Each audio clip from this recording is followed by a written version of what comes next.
All right. So we are live, I think. Yeah, we are. So welcome everyone. Oh shoot, I forgot to mute this. Of course, one thing or another. Hi everyone, welcome to the Ravenwolf channel. I'm sorry. Yeah, Ravenwolf channel with the R&R Show. So what's up, Ransom? Well, not much, but I still hear an echo. Yeah, I got it. Sorry. Okay. I got it fixed. How are you? Pretty good. I was checking to see if I was broadcasting on my channel too, and it looks like I am, so that's cool. Oh, cool. So you want to give an intro since you're broadcasting also on your channel or not? Nah. Nah. Okay, cool. Everybody knows I'm the 420 news guy. Yep. Bringing you stuff I'm paying attention to, not what you care about.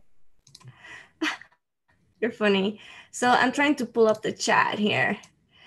So, well, before I say hi to the chat, we are going to have Cosmic Christi, which is on the chat right now. She's going to be our guest. But first, we're going to go over the 420 news, and then she's going to join us. And I'm very excited because she has very cool info. And she actually did both me and Ransom's chart. So, yeah, are you looking forward to find out what's your galactic stuff? Sure. Sure. I like galactic. I want to know what the Galacticos are saying. Cool. All right, so let's see who's in the chat. I see Shannon, Michael, Mystery, hi. Yo, Anya, Alex. What? I said, yo, what up? What up? Hi, Bright Celtic Light and Harris Drive. How Outback Jacks, Judith. Everyone, welcome. I hope you guys are having an awesome weekend. And yeah, how's your weekend going so far, Ransom? Pretty good. I was real lazy, slept a little bit. Actually, all day. Me too. I made a couple videos. I put one out a minute ago.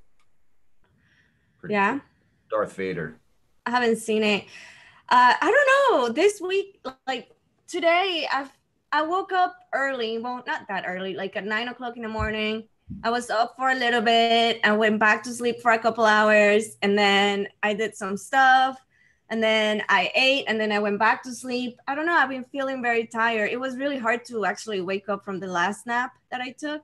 That's why we're a few minutes late, because I was not ready. You know what I think it is? It's what? Probably you don't have enough green in your diet. You know, I think you're right. It's been a month that I haven't had any green in my diet. Eat your salads. Of course, yes. Of course. So somebody's why having don't we? No, I'm just joking. Why don't we get started on the news? All right, let's get started on the news. I like the news. You like the news? Yes. Michael said, just stay away from the evolution weed, Ransom. I don't know what's the evolution weed. Probably means the George Soros GMO weed. Oh, yeah. I imagine. Yeah. Yeah, see, it's messed up. And you knew that the government, once they put their hand in something, was going to ruin it. So all this time, they've been harping with the reefer madness. And really, from the 1950s. Destroying lives, destroying families, throwing people that are not criminals into jail for eating or smoking a plant. And it's been ridiculous. But separating families. Yes, separating families because they consider that breaking the law. Yep, so, that's true. But besides that, though, it started getting legal because the public started deciding that they didn't like that. And of course, here comes George Soros and the government just ready with their patents with GMO marijuana, which makes you do God knows what.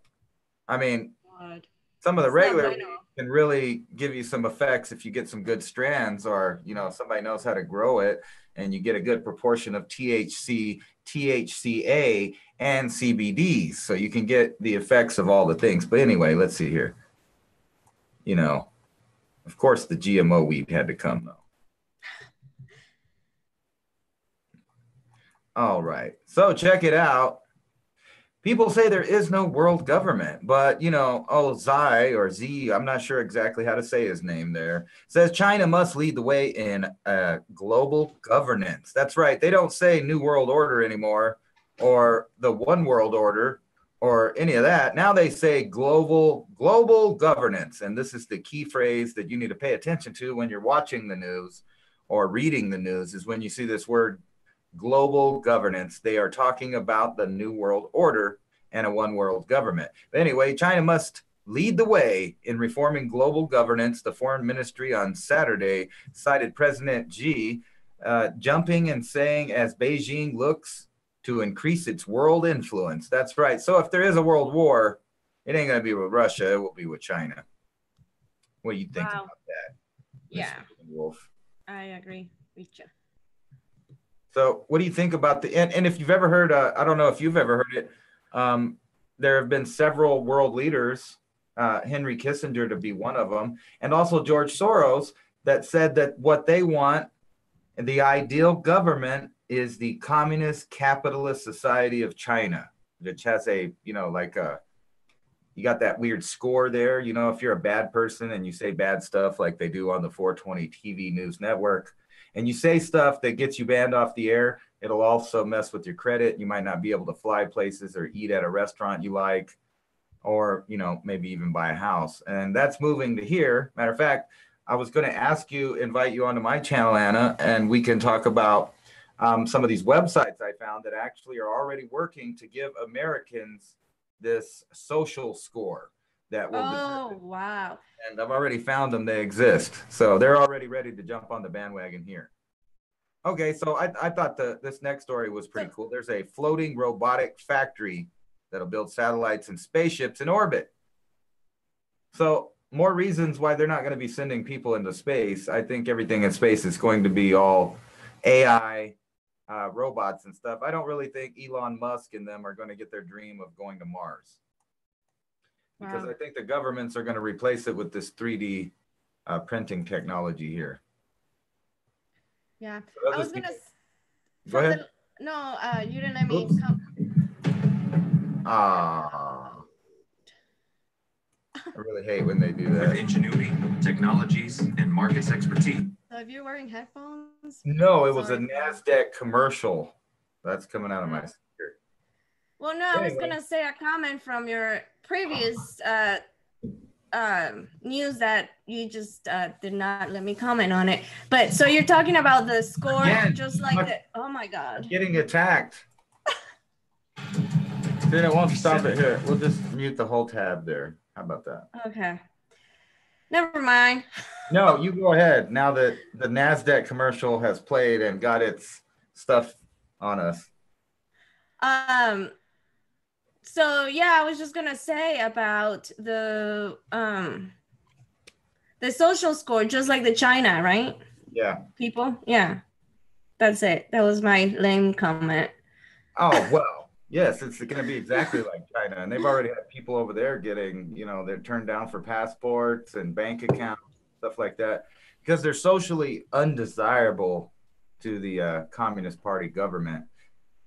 And yeah, I don't know. What do you think about this? This is basically, they're just going to have a bunch of robots in space, more AI and robots replacing what human beings could be doing. Wow. So what do you think about, like they're talking about Trump and everybody's talking about the best unemployment ever, and, Hispanics all-time low unemployment, and African Americans low unemployment, and women low unemployment. But is that going to be the same story when all these robots take over building everything from houses to toilets to, as you can see on this one, space stations and satellites? Wow. So it's going to replace the whole human labor, I guess. That's right. And right now, I don't have to go to, any of you lovely ladies out there on YouTube that do astrology. I can go to an AI astrology right now on the internet. What do you think about that? A soulless, or as far as I know, soulless AI can give me my Vedic astrology or my Mayan astrology or whatever kind of astrology. But somebody like you has to program it. So, and then, you would program. So you do the work, but Yeah. You want to be replaced, Anna, with a robot? No. No, thank you. No, thank you. But that's all right. That's all right because you can't go to space anyway because you'll get astro sickness if you go up to space. Astro sickness? That's right. Astro sickness. Like not like the dog on the Jetsons. You don't remember Astro? Oh, yeah, yeah. Yeah. But anyway, the dream of boldly glowing where no man has gone before. Excuse me, I said the old Star Trek. I'm sorry, that was politically incorrect. Where few have gone before has inspired hundreds of people to sign up with space tourism companies like Virgin Galactic and SpaceX and the other ones like Elon Musk.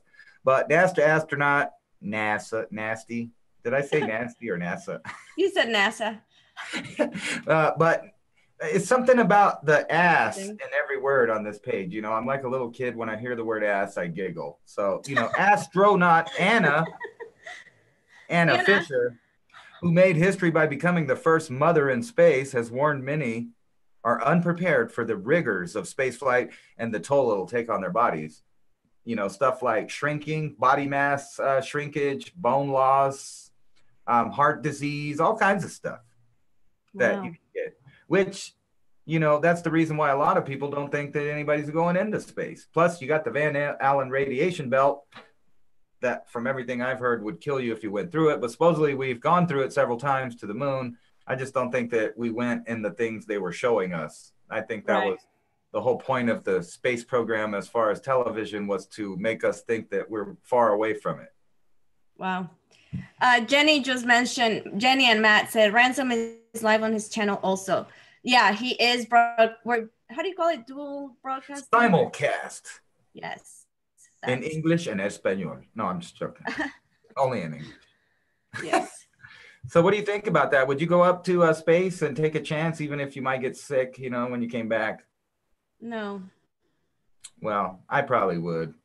But there's something about strapping your ass to a rocket and you know, praying that you're going to get to space okay, and then you're not going to die. No, there's too much risk. I don't know. I mean, yeah, it sounds awesome and cool, but honestly, I don't know. I don't think I would. You don't think so, huh? You're not going to space? No, I'm good. What do you think about this? What's that? This is a new Leonardo DiCaprio. Da Vinci first painting. They think this may be his first painting that they've unearthed by eagle-eyed sleuth who came and found it fascinating detail unnoticed for 600 years. So I think this may be one of the great Da Vinci artwork pieces here. Wow. It does kind of look like some weird style that he would have, but different. They're saying it's you know, found 600 years after he would have painted this. Where they found it? Where'd they find it? Yeah. It says the Da Vinci. Oh, where was it? I skipped past it.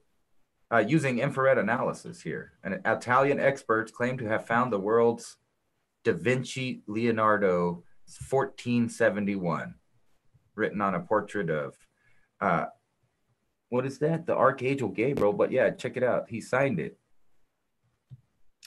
1971? No, 14. I mean, 14? 19. Yeah. Hey, there's that number. What's this 72 thing here? Is that another word, or maybe I can't read it? Experts claim to have found the signature anyway of right there. Maybe he signed it. I don't know. I always like the 1949. 71. I don't know. I saw the number 72 in there though. So here's the question, back to the weed. Do you think the Oklahoma conservative people, and you know, I never understood conservatives or libertarians that are anti-marijuana. I mean, think about the concept. You're supposed to be someone that's behind the Constitution and for individual liberty and individual rights, which would include my, you know, if I want to smoke a joint, why can't I? And I don't see why the conservatives right here would have a problem with that, unless they're thinking about stuff like George Soros and whatever. George Soros must be bad, which I don't know. That could be another double mind fuck out there. Wow. Oh, I have Mystery was asking, how do you know if your dealer is giving you non-GMO?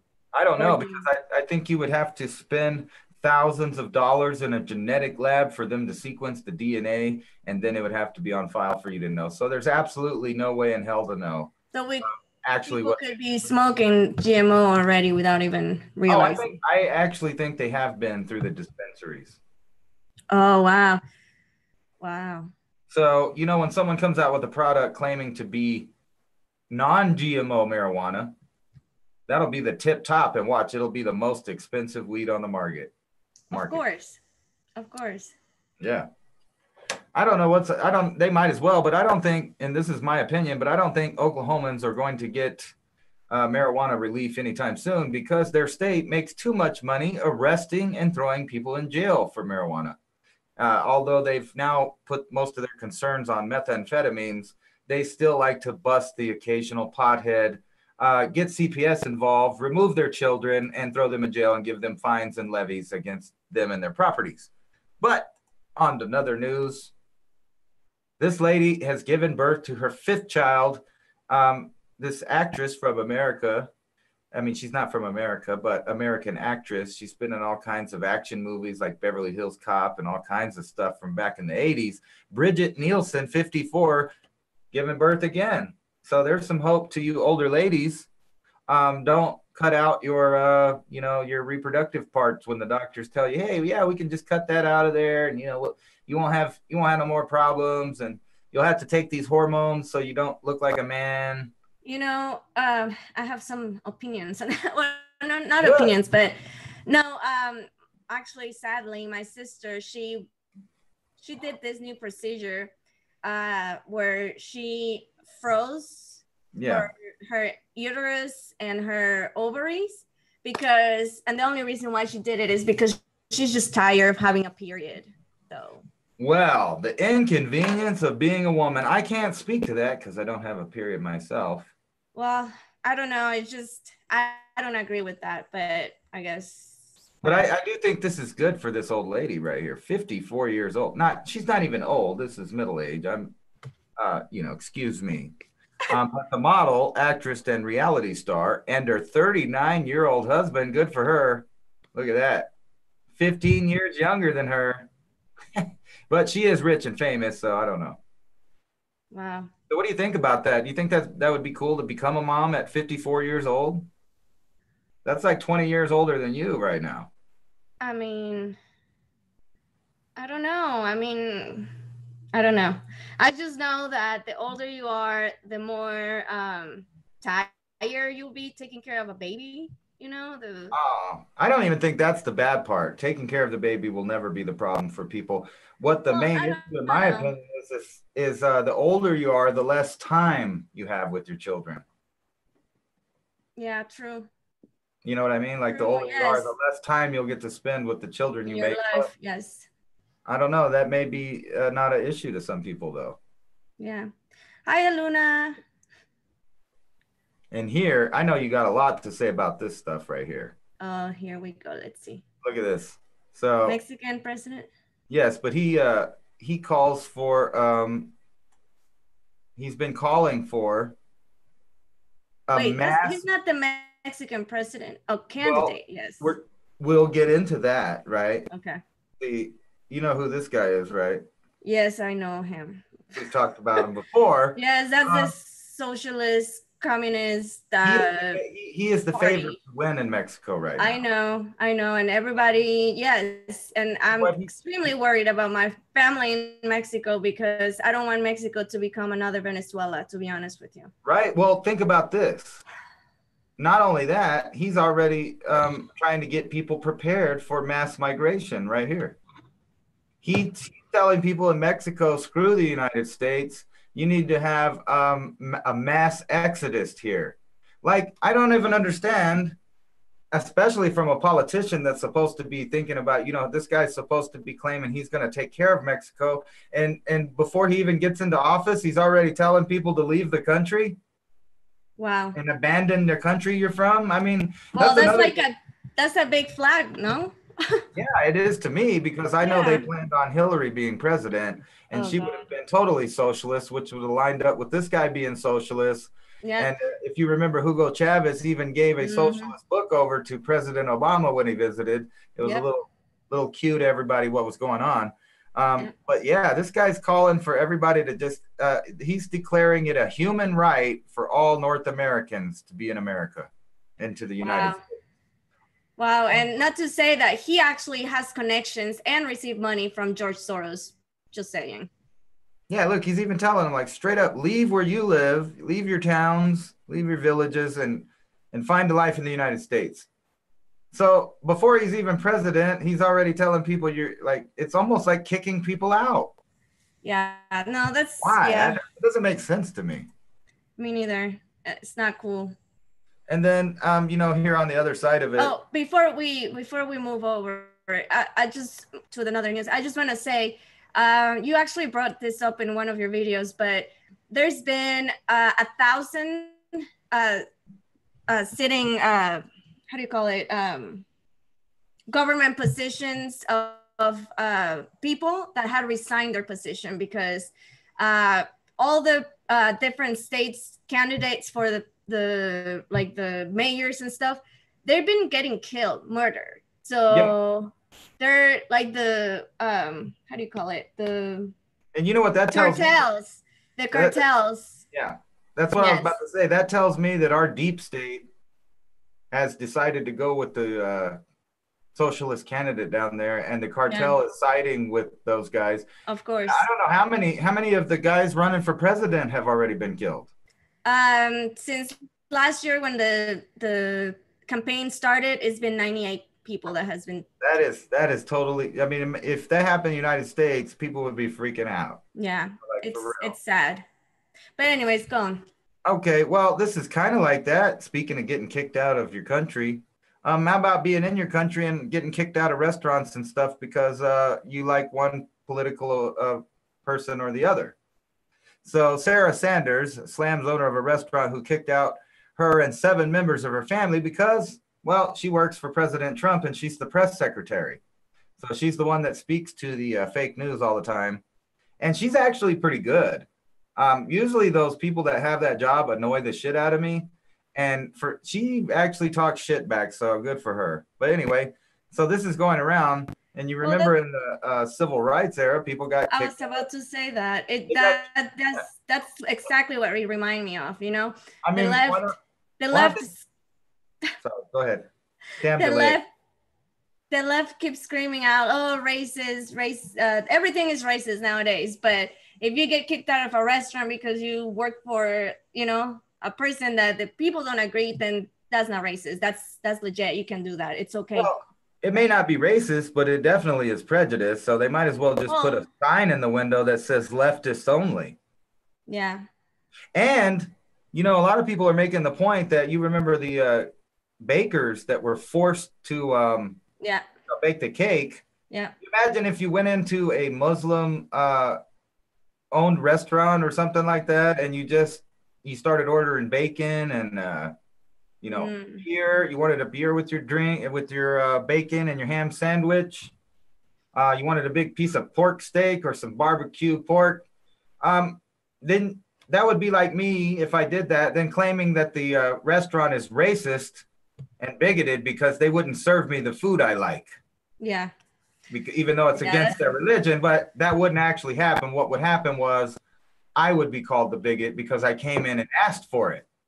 Yeah, but exactly. It's almost like that. And I was wondering, if you can deny people based on their political beliefs, is it going to be soon that companies are not going to be hiring anybody associated with the left?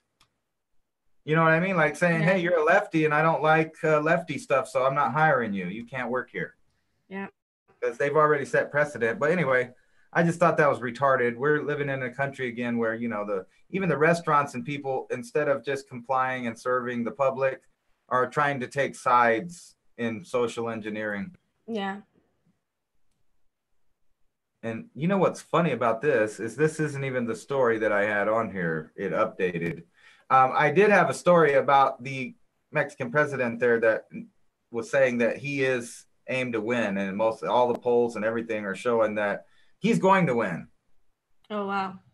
So that's unfortunate for our friends south of the border, because and I guess Aragon over here is he's not letting the other opponents, according to this article, have any TV time. So he's declaring himself winner again. And if you remember, this guy was the American president that was allied to us, but now he says that they need a caliphate in a super Islam state. So pretty much the president from Turkey is calling for a new Ottoman Empire of only Muslim people. That sounds kind of bigoted to me. I don't know. Yeah. What do you think? I don't want to live in a country with the same of everybody of anybody. Yeah. I like everybody here being different, but diversity. Yeah, but we're all Americans, so that's what I like about it. It doesn't matter what you look like, what you come from, what you're into. I know that you're a brother just because, we're here. We live here. Exactly. And then what do you think about this guy? I know this is your favorite guy. That's why I got this guy up. David Hogg. But you know how he gets around. He's scared, so he has armed guards. Of course. But no guns for you. Yeah. So I don't know why he thinks that this makes sense to even have armed guards, because, if you don't want people to have guns, then you shouldn't be able to protect yourself. And if you believe you should be able to protect yourself, then how else are you going to do it than with the gun? Yeah. It's the same thing with the Hollywood people. Yeah. They live in bubbles. Yeah. So, okay.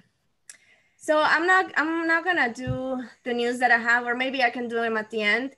But I'm actually very anxious to have Cosmic Christi join us. Yeah, get her on here. So Cosmic Christi, join us. Join the meeting so we can start with your awesome charts. I can't wait.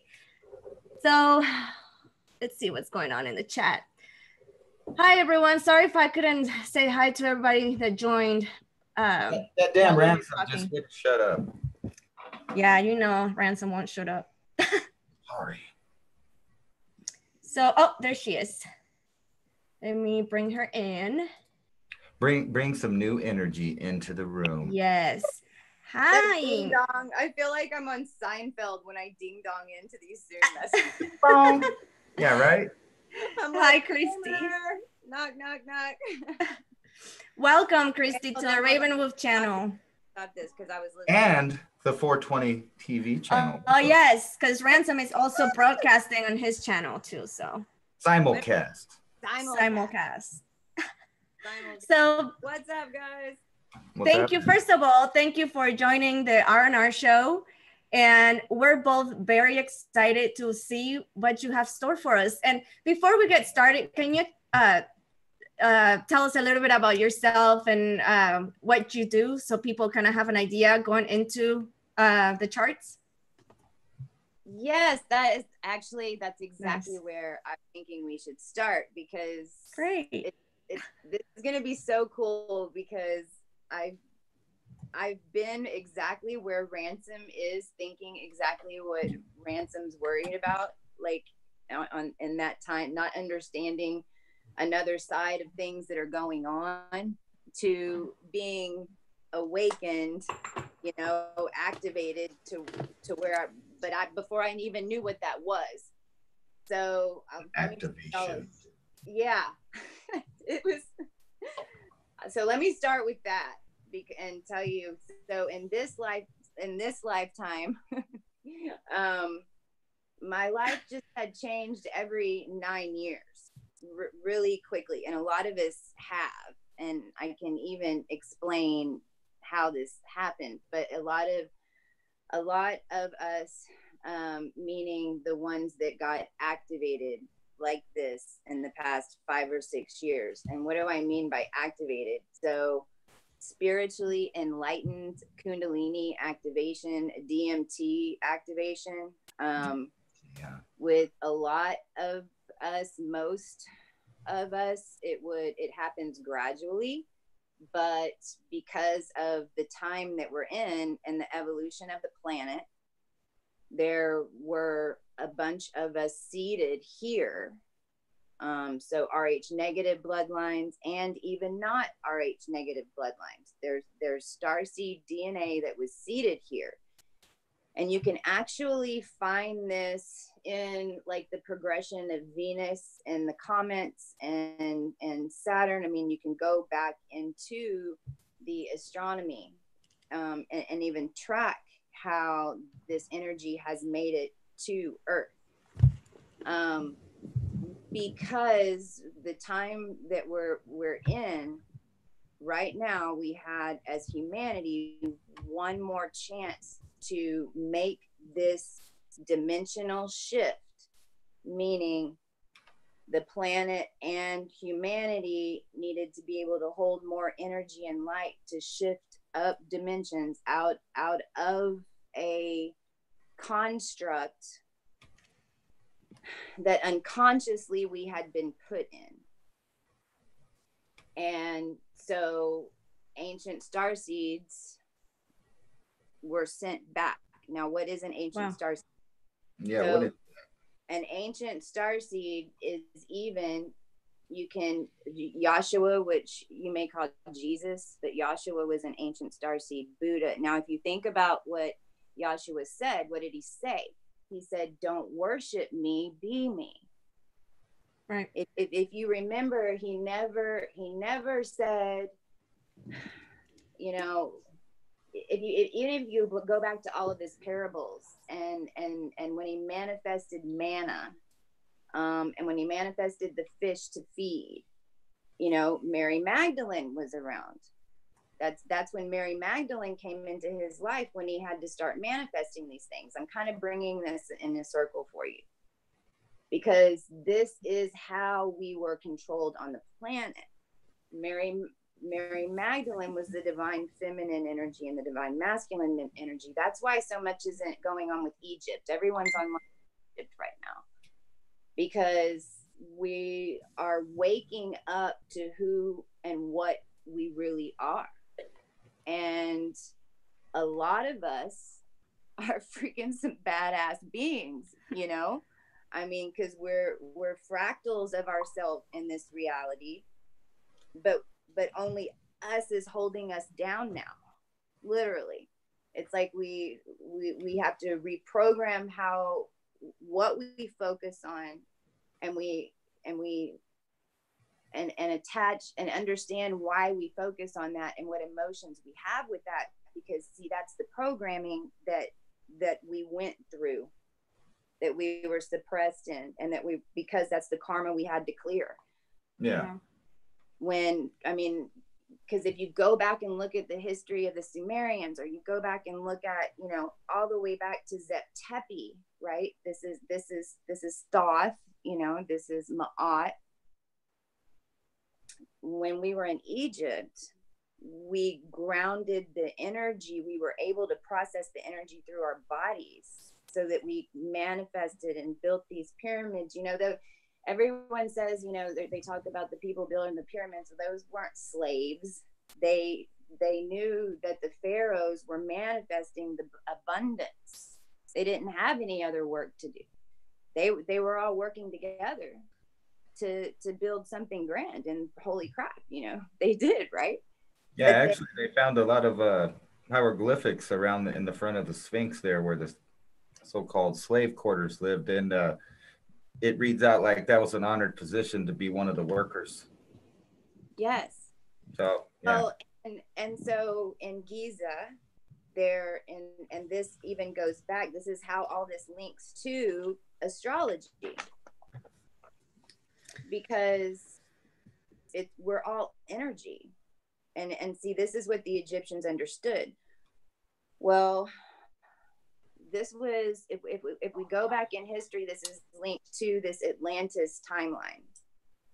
And there really are timelines, because, you know, our reality is energy. It really is code in some ways. Yeah. It's numbers, right? Which is why energy is in your numbers, like in your name, what you call yourself. You know, like if I say Jesus, the reason that I don't call him Jesus anymore is because the J dumbs down the resonance of saying it. So if I pray to Jesus, it doesn't get as high of a resonance as Yahshua. Oh wow, that's very interesting. Right, because every letter is a number. Well, then if you start looking at that like in the binary system, if you turn it upside down, then you start seeing how the energy flows through it. So whether you're looking at it through an AI perspective, a technology perspective, where your words and vibrations are energy, right? Or you look at it from the blood, that there was no flow. We were like 00001. Everything was these ones and zeros and these sharp. It was all masculine energy. Everything was paternal. Everything was led by the brain, not the mind. Well, that was the shift that happened in the last polar shift. And this sequence of planets, the depiction of them in a certain sequence is in the Giza chamber, in the Isis chamber, on the plateau. Wow. That depiction happened at the end of last year. So I didn't know any of this. I knew none of this. I was like corporate Christi. I was an entrepreneur. I was a salesperson. I was completely watching Lifetime, crying my eyes out. I just all wrapped up in shopping and I built a company to $3 million. And even when I did that, I wasn't happy. I always knew I was different. I always knew I was here for something special. I'm an adopted rape baby. And so even how I ended up with my parents and all of that is another whole story. But I knew I was an AB negative. So, and I knew that was really rare. So, the AB, and I was adopted. So that was always something that I knew was different about me. And I always had, I think a lot of us have this, we have high energy, a lot of us starseeds. So we didn't know why people always stabbed us in the back, and we couldn't figure out how did that happen? Because at a soul level, you felt like you knew that they cared about you, but you were the only one that was surprised whenever they stabbed you in the back. Do you know what I mean? Yeah. Ransom, does that ring true? Wow, I was actually thrown in the trash as a baby and abandoned. Whoa. In an abandoned building. Just Mama decided she was done there. But she didn't give me to somebody that would take care of me. She put me somewhere where she thought no one would find me. But I was found, and here I am, so whatever. And you know what I was thinking? That's very interesting what you were talking about sound. Because, sound is the only energy that doesn't have a particle. It needs other particles for us to even know it's there. So like when you get down to the subatomic level, sound is not matter. Like light has a particle and other energies have frequencies, but they have a particle associated with them. Sound, however, just travels through other particles. So it makes you wonder where the energy disappears in between the particles. So and then you were also talking about the pyramid. That, I don't know if you've heard of the work of Christopher Dunn, but he's pretty much proved that the Great Pyramid of Giza is a sonic powered engine. It has a big cavern below it that the Nile River used to flood into, and they would pour sulfuric acid and I forgot what the other thing is, zinc oxide down the little shafts. And when they got together, they make a chemical reaction that releases hydrogen. And when the water hits the bottom, it makes a resonance that bounces on the hydrogen, and the hydrogen puts off X-ray radiation that shoots out the one shaft, the main shaft. And when they got in there with little robots, they found the little symbols of power that are Oh, ancient. wow. They're not hieroglyphics. They're not pharaonic. That, you know, because that thing's probably older than the pharaonic people altogether. But it's weird that the entire thing is like a machine that runs off of sound. Wow. I didn't know that. Resonance of the whole building. Their temples, like those huge, like there. I saw this video recently of the Aries, an aerial from like Inkies, where Ink, you know, because this goes back through, you know, the Anunnaki history to even the history for that, you know, Yeah, in humanity. But they always describe those buildings, and we originally were told and thought that they were living quarters, but there weren't any doors. yeah, right. It's like this huge, you know, but it's all sacred geometry, and it's all linked to the solar, The stars. and the planets and the energies that come in on them, and how those rays hit the earth. You know, I mean, that's how that when those solar flares came off in 72, you know, that's how it sped up the earth so quickly. You know, there, and even Venus is a comet.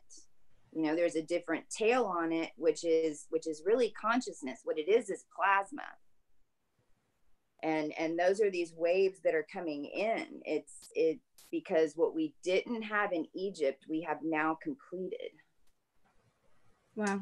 And that is this plasma consciousness that helps you understand how to raise your resonance. And it starts with things, you know, just like Ransom said, because what it is that you're clearing your vessel, because the planet's getting infiltrated with light particles. So, you know, literally in the past year, my body has changed. You know, I've got a video on my channel. It trips me the hell out. Like, I don't even recognize myself. You know, more parts of my soul keep coming in. And I thought I was all here the whole time.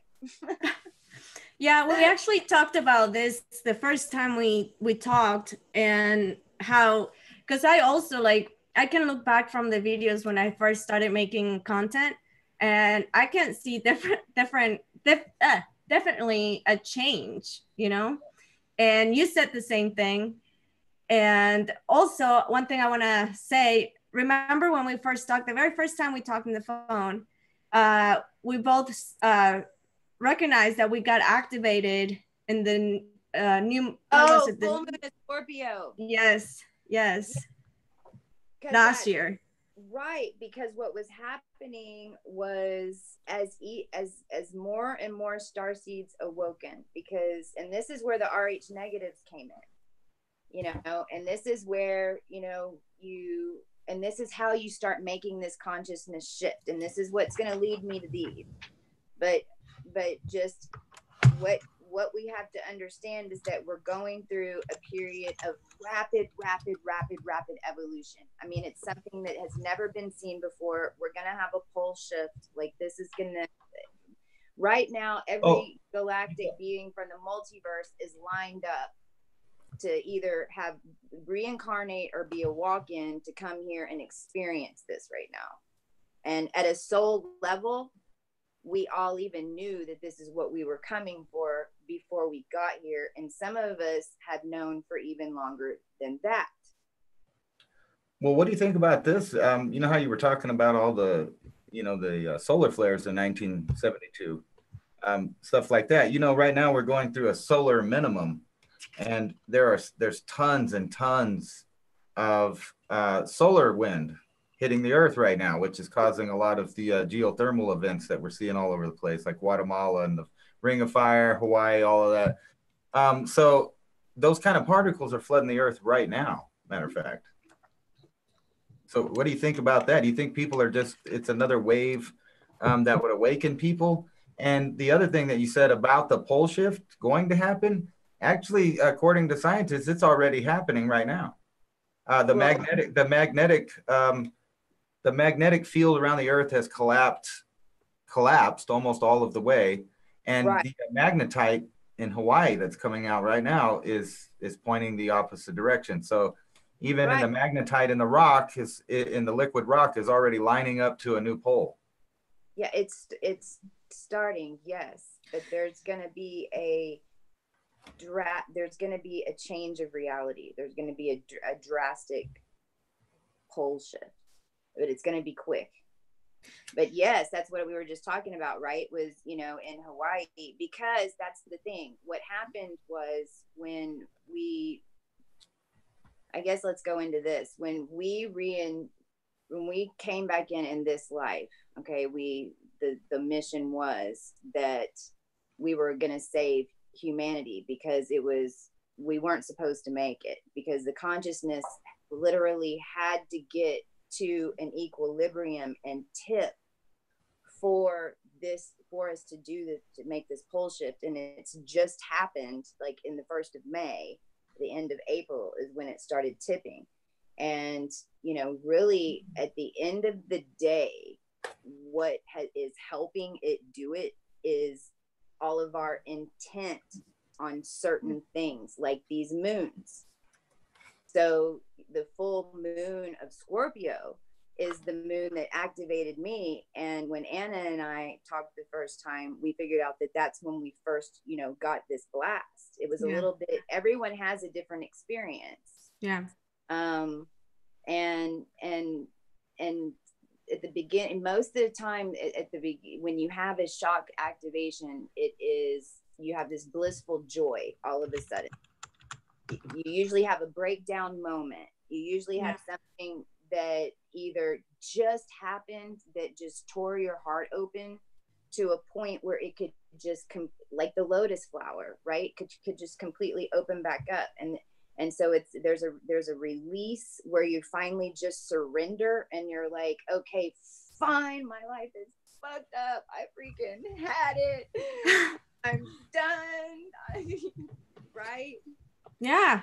And then that's when we finally allowed it. But know that it wasn't just by chance and fate that we ended up in that place to begin with, because it's all been orchestrated.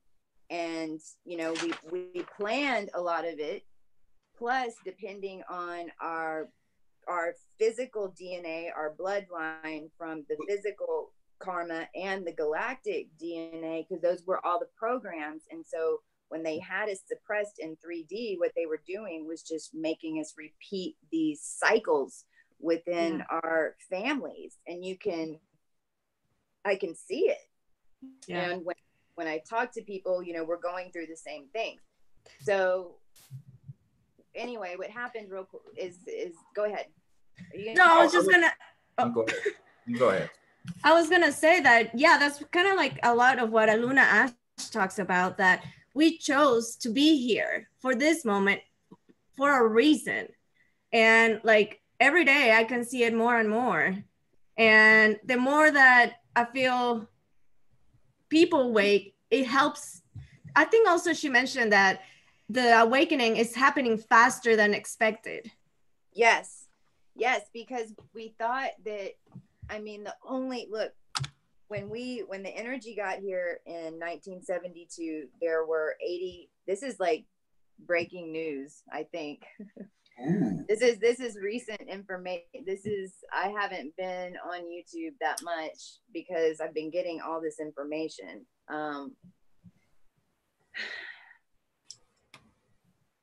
And there were 70,000 starseeds, right, that were already here before this August flare in 1972. And I'd be really interested if anybody wants to go do some research and link Venus with this, because I've been doing some things on Venus and tracking that comet and because there's a plasma flare that goes off that I believe is linked to the consciousness. Anyway, I got off on a freaking tangent. I'm sorry. Actually, I was wondering, was that my chart that you picked up? Yeah. I could kind of tell because it's all on one side. Yes. And I think mine are in the other side, right? Yeah. You're all crazy. You're all over the place. funny. But anyway, I know we kind of got off on everything. So I had a shock activation, and then I didn't know what the hell was going on, and it was a DMT activation. You know, the pupils, everything, just all at once. And I really, for the first, it was funny because I'd never felt so confident and sure in my life, but at the same time, I couldn't. It was like I knew what was going on, but I really didn't know what was going on. But I knew all this other information, and I have this overwhelming need to be free. And so I think the main thing was a lot of us wake up, we're like, who are all these people telling us what to do? Right. I've kind of been like that my whole life, but you know, like she was saying at the beginning of 2017 there, I just all of a sudden decided I was going to make music videos and make music, which I didn't know how to do. And I didn't know how to run software or nothing. And I've learned all of that. It didn't take me long. Like I just always knew how to do it. It's kind of weird. Well, One day, overnight. Let me ask you, so when you were little, did you just know that you saw things differently than other people? Oh yeah, definitely. Okay. So did the school. Everyone noticed, not just me though. Right. And so you are kind of, so you know all this stuff. Like you're kind of like, what's taking everybody so damn long? I don't know. The world is confusing. People are very strange, and they're getting stranger, so they're harder to figure out. Well, what's happening too is that there's a polarity going on, but you know, because we are really shifting dimensions, and so there is, you know, where there's resonance, there's also dissonance, and you know, the collective is now leading in, but there's massive polarity, and there is this 7-year tribulation that we are in this time where the fourth dimension, those, you know, the beings, those are the Illuminati, if you will, or you know, the Draco reptilian, which by the way, 85% of us have that DNA in us, by the way, because you know, that is how we made these artificial intelligence suits. That's what plummeted Atlanta back down into the dimensions whenever that entered into the bloodline with the Zeta Reticuli. So I mean, that's how that all happened. You know, even in the Giza chamber, there's a chamber from Isis that goes to Zeta Reticuli, and then the Osiris chamber, you know, the King's chamber goes to Osiris, and then the other chamber goes to Thuban. Well, Thuban is the Draco Unholy Six, the like royal, and that's their star location. From what galaxy we came in on, I'm not sure. I actually have some of that DNA as well. Wow. That's weird about the reptilian DNA though, because I do have an extra tailbone. I think I'm growing one. I know. I literally I have a, you know, we've counted. I got to count them on the X-ray. I actually have 35 vertebrae. I joke with Ransom. I tell him that he's a reptilian. I get accused of it a lot because of my eyes on TV. I guess they flicker or something. Everybody thinks I'm whatever. Well, you definitely, okay, so this is what I do. So I pull your zodiac, and then we look at the planets, right? And look at the placements, because each point, you know, on these charts, each little point, and I gave y'all a chart, a clean one, if y'all wanted to put it up, but each little degree within each sign is a, you know, a degree has a star point on it. And so what I do is I look at your IC, which, you know, this is like your sphere. This is, don't think of this is what I tell people, because look, I think that we have a block at a soul level on astrology. I think that this is an overall starseed thing, because remember that we have hidden, this is hidden knowledge that we were keeping, that we were programmed to keep it. You know, now we're in this time where we weren't really sure if we were going to make it, and now here we are, and now we're like, okay, get rid of it and let's turn it all on. And so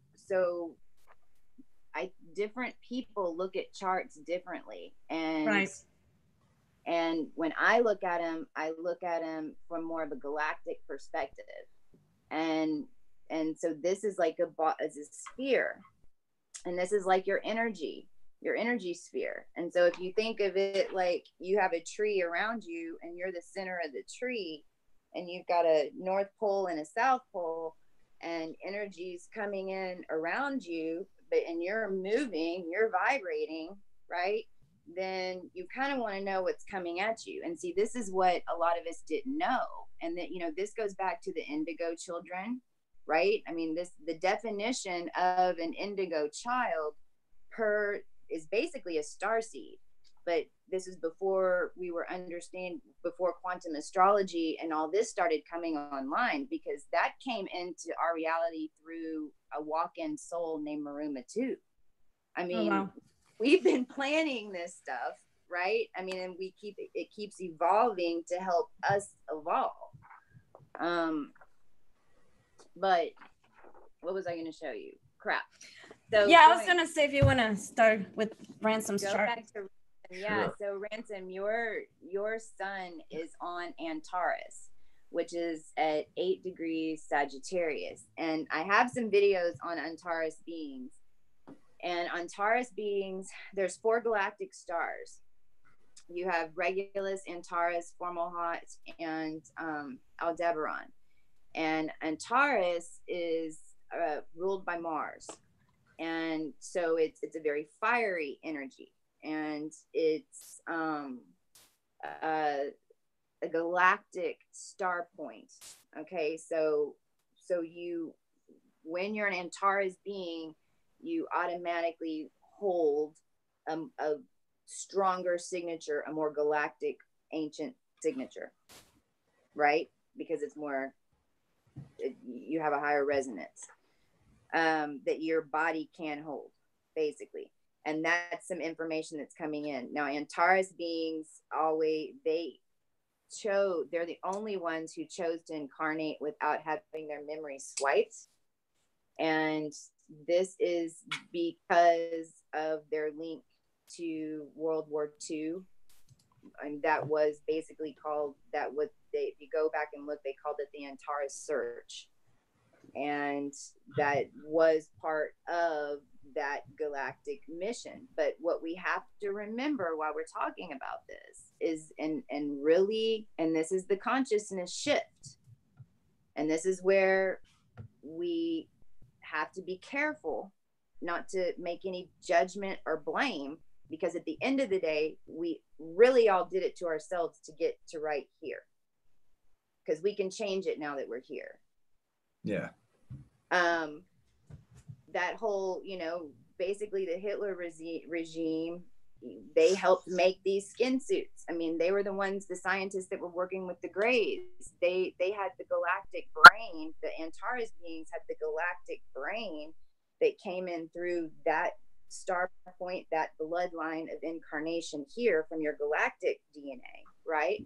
Yeah. And so Antares beings also have fabulous minds, mathematical minds, break it down scientifically. But you woke up, like, you were conscious at a very young age. How young were you that you just maybe even looked at your arm and thought, oh my God, I'm stuck in this little body? I don't know about that one. I know some that said that. They remember being 3 months old and looked at their arm and were like, whoa. But wow. Why? I do remember all the way back to all of my toddler years. Unusually, like other people forget, I remember. Right. I think there's a whole bunch of beings there's a whole bunch of you that are like that. I mean, y'all all share that. And when I started learning, about my starseed lineage, and then I started connecting with other starseeds, and I started seeing the patterns, because this is how I figured most of this out, was following my intuition and guidance and working through it. But I started seeing the patterns of even the lessons. So from like Antares beings, then typically maybe you might have had periods of wealth and then loss. It's like everything's really good or it's shit, right? See, that's a program too, you know. That's so Orion star seeds, you know, like, because you have Antares, is one that you have, and that is your sun, by the way, and that's also your ascending, which me on. So this is your ascending. You have your AC. When people say your XYZ rising, that's your ascending. So, you know, you're a Sagittarius sun, Leo moon, and then you're a Sagittarius rising. So, and then your Neptune's over there and your Mercury's over there, and it's in your first house. And your first house is, you know, what you think of yourself. It's how you identify yourself. So you have all of that knowledge, and your ascendant is on Ophiuchus. So not only that, I share this with you. We have the Ophiuchus point, and if you go back and look into mythology of Ophiuchus in the Golden Age, before Orion stepped in, right? And you had the rulers of Earth, and actually I think one of y'all has a starseed in Ophiuchus, and actually it's Anna. Your IC is on is on the Ophiuchus. It's like the snake that is struggling. So you're like the snake, and you're like the Ophiuchus, the guy, right? So after all, I'm the snake. no ransom. Well, the dragon side, exactly. And I did the same thing, because when I got activated, and I was like at first in this bliss land with the angels and everything else, and I had a friend that was like, dragons, dragons, dragons, and I'm like, I'm not a dragon, I'm not a dragon. She's like, I'm a dragon. She was an O negative, actually, and she swore that all O negatives were dragons. And then come to find out, I was the dragon, and she was like, she was Antares and I think Pleiadian. So it was funny. Of course, you know. That's how it works, right? Not me. But anyway, where were we? You have some really awesome. So you have 7 empty houses too, which means when your houses are empty, when see all these empty, yeah, guys, look at your charts. Like, this is a big thing people don't realize. When the house is empty, it doesn't mean you don't have any energy there. It means you've already mastered it. Ooh. Oh. We're both like, whoa. So your zodiac chart, there's lots of little things. We've been accused of being masters recently, so you know. Yeah, we're the masters. Well, you know, that's the thing. It's quite possible, right? After all, they were right. Oh my God. It depends on how much, you know, there's effort involved, because this is to get to that point where you're blending the energies and you're resonating always in a love frequency. You have to like literally clear emotional baggage. Now the thing is, you can do it really, really, really, really quick now, because we're in the new energy. You don't, but you do have to like work through your stuff and recognize that you're doing it all to yourself. It's pretty jacked up whenever you really understand that no matter what happens, you did it to yourself somehow. Anton is asking, which side of the nodes are most of the planets sitting? Well, south or north nodes? On whose chart? I think he's talking about ransom. Bro, I don't know. Because we're doing ransom, so. I don't know, but nodes sound very private. I don't know if I want I'm asking about my nodes. I'm just joking. Go ahead. Well, that's like right? I'm kidding, though. What do y'all think? Okay, so look, I'm not an astrologist. I have an astrologist that I track my daily transits with. I help you see like like how we just identified at a soul level with Ransom that, okay, maybe, because if we keep talking about it, what he'll be able to see is some of the things that maybe he holds judgment for, that's keeping him at a lower resonance, when he understands that it had nothing to do with him, that it's the same lesson that I did whenever, you know, I was born a rape baby and left in a hospital, right? I mean, that's one of the little programs. The strongest souls came here in this lifetime with the craziest damn lifetime, because we were evolving so quickly, and through evolution. I mean, look at since 1972 how much everything's evolved. Well, that's because that energy's been here, and technology and everything has just boomed. I mean, all this has been, you know, in divine plan. Yeah. But, you know, it could have not happened, but when it did, what happened is that we connected, and whenever we connected, then that meant that the bloodlines were clear and that the energy was available. And when the star seeds, you know, that's when the 144,000, and we can get all into that, and because we're multidimensional beings, you know, we're connected and on multi levels. And that's what these show us. It shows us how big our energy fields are. Where does these, not just the, why did these things happen to me in my life, but then understanding, oh, okay, well, that's why, right? I even tell my kid this, you know, at an early age. Now, I've been telling him since he's young that he needs to understand now, as a little kid, that there's a false illusion of your parents being able to protect you in your life. Now, that's true to an extent, you know, looking after your children, but in reality, he's alone. He was born alone. He will die alone. Every mistake that he makes is his. Every triumph he makes is his. So I try to tell him that you're in control of every choice you make. You know, you do have random things happen to you, but for the most part, we choose everything in our lives. Yes, but you also, and yes, I agree with you, but he's not alone. No, I don't mean it like spiritually. I meant he's alone in his mistakes and his. But that's the thing. Even the lessons that we signed up to learn or that we made, right?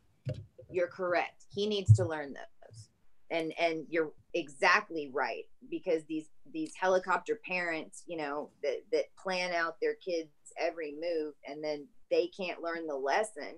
And that's kind of what happened to humanity in a way, is what's happened to our teenagers, right? Yeah, because I'm sure like every parent told their kid, hey, you know what? Don't do those hard drugs. You might get addicted. But, you know, they're going to do it anyway. Right. I mean, out of their own choice. Or, you know, like, you go to jail for the crimes you do. Your mommy and daddy can't go do it for you. You know? But you also have to be careful. And this is where this shift is. And this is just a perception shift. And this was the dogma, you know, of the government and the jail and the church and the banks and the financial systems. And I mean, all that is these mental programs and slavery that I'm talking about. You really can't live outside of that right now. Now, I'm not saying I'm all there. Yeah, you still got to pay your bills and stuff to live comfortably. But, you know, like everybody that knows me, for the most part, I find money pretty much worthless, other than having to pay, you know, like everyday things. But as far as it being an important thing, I don't sit around thinking about, you know, how to get more of it or any of that stuff. I know I can't take anything with me. What I'm saying is that the whole rule by fear thing, right? Yeah. Is the opposite of what we need to do. Yeah, that's right. And so it's not that they're alone, because what we're learning is that, I mean, really what we speak, if we say it, when we say it in the right resonance, then it creates the energy around us, right? Which then attracts those experiences, which is then how we're evolving and changing our lives, which is then manifesting, you know, reality to everything else, because we're connected. What's crazy is the synchronicities now between us all. You know, and like when I do people's readings, Venus pops up, because I'm basically Venus. I have Sun, Moon, Mercury, Mars, Uranus, and Pluto all in Libra. And so I have like all this energy over in the Isis energy, Ma'at, all that balance energy, which is, I mean, honestly, what ended up happening, and a lot of this are feeling this because we feel it in our bodies whenever these energy shifts happen, and and to the point when a lot of that, like the last full moon of Scorpio, the second one, so not the one that activated us, but the next one, that shot me up for like 3 days into a dimension where I was taking over like this planetary, I can't even explain it. These people were like, it's like I met my draconian mother, and through physical people in my life that were talking to me at different dimensional levels. And we were all like, had these connections, and things were shifting and happening. And I can even chart and tell you dates of when shifts were happening from that manifested into the reality. And then when the energy fell down, it's like they didn't remember any of it. Right. Wow. Well, now I'm curious, and this has nothing to do with much, but what's in my anus? On my chart. I'm hoping it's one of those empty spots. Listen, because I so want there's to nothing in my anus. I want to tell you a couple of more things about your chart for reals, because but we could go on forever. But you also have 2 0-degree planets, and this makes sense with the O negative and 0. If you go do a little research on 0 kings and queens with 0-degree planets, it's even kings and queens throughout humanity that fell into power not through a bloodline. It's because of that 0 point, that balance, that resonance. So you naturally hold it in your body because your moon, and this is what's cray, your moon is 0 degrees Leo, okay, and then your Saturn is 0 degrees Virgo, and my favorite tarot card is O. And Anna's moon is 0 degrees Cancer. Wow. So y'all, and that's like 3 houses almost. Well, that's Leo, Virgo. That's 3 houses right next to each other. That y'all in a house, you know, this is when it moves houses. These are like energy frequencies, 3 different ones, and y'all hold 0 point energy. So y'all have like this little nook in the wheel that y'all hold 0 energy space together, which is pretty cool. Yeah, that's really cool. You also, your Saturn at 0 degrees of Virgo is a Regulus energy, Ransom. So that is another royal star, and that one's a little bit different. It's more from the B line, and the B line is more of the galactic brain, more of the numbers, a lot more lifetime experiences to do with money, with power,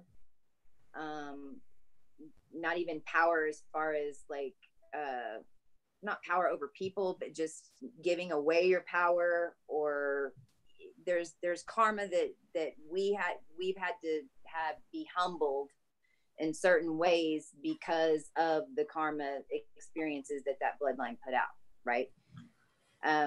So but Regulus is the lion. Regulus is regulate. I mean, it's Regulus Leo, man. It's where the North Node was headed. And, you know, this is that South Pole coming to the North. I mean, Regulus is the king of the South.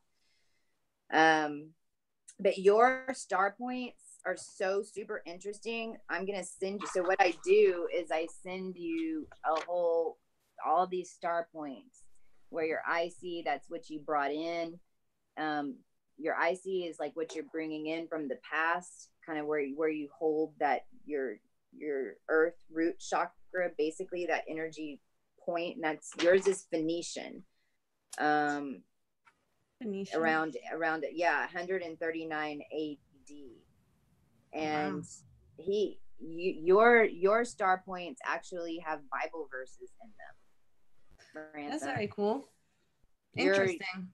Your moon at 0 degrees of Cancer it's Mark 5:22 and 23, and Mark 5:41. Mine? No, this is Ransom. So anyway, that's your moon. But then you have, an AC and a DC, and it's a galactic bloodline. Your DC is not on Rigel. Rigel is a Draco starseed location, which would make sense with Antares. That's that Mars energy, because remember, you have all this energy on one side. You're like me, dude. You have all this energy on one side, and you're pulling it all in down here, right here, to Earth, Taurus. So the key is to stay in balance right there. So really, the perception is I have all this energy, but really it's okay. What do I need to balance it out down here? What energies are over here, right? Because you want. That's cool that I have a perfect blue triangle there in the middle. Yes. See it? Yeah. Oh wow. So that's your. Sorry. And Uranus. You asked what Uranus was up to. Well, Uranus has been up your anus, actually. Oh. Uranus. So those little on the outside of the wheel is these transits. This is where they are right now. So when the poles are together and you're lined up in your energy vessel, and these energies are coming in from galactic or planets, it's just these beams. And I think of the stars as these reflectors that are coming on your energy field, and this is where they're entering. Okay. So I got kind of lost on a planet thing, but that's your Chiron wound.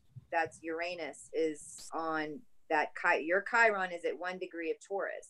Well, everyone talking about the earth shifts and the volcano stuff that happened, that started happening right when we shifted.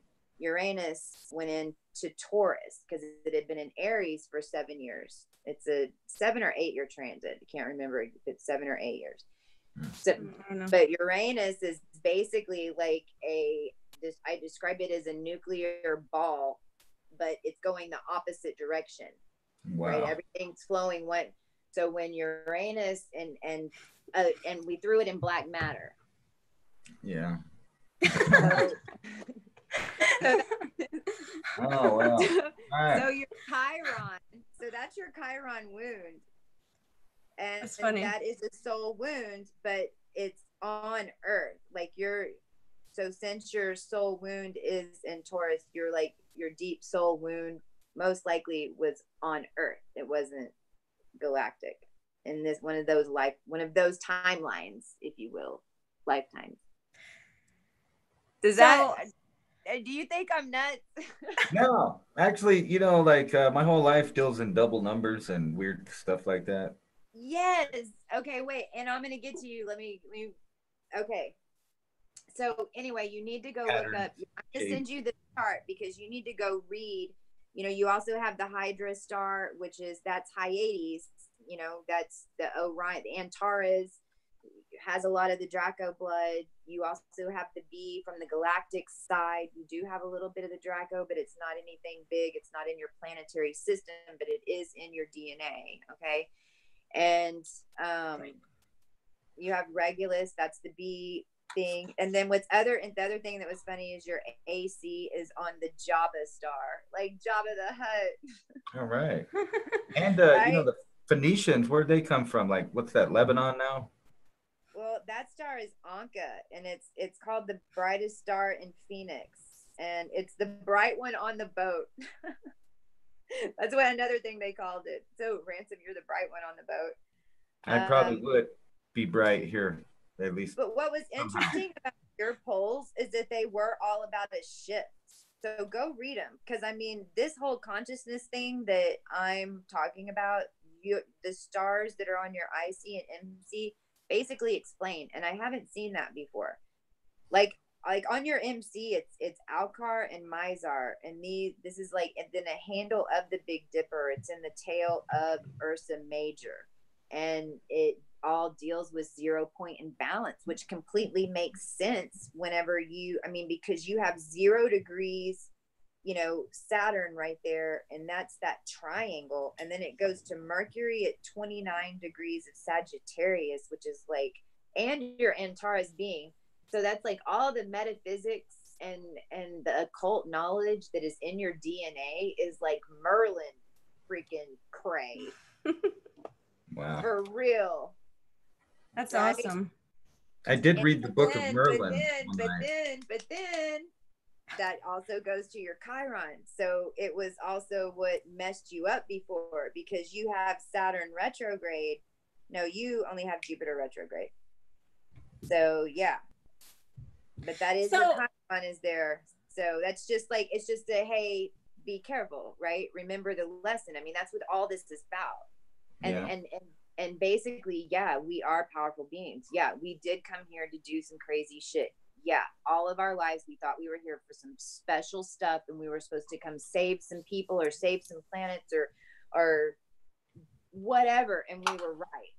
Well, this must be the year for something, because I was born in 11/30 of 1977, which, if you add those numbers together, comes out to 2018. Wow. And you were born at 6:55 a.m., which I think is interesting, because I was born at 6:55 p.m.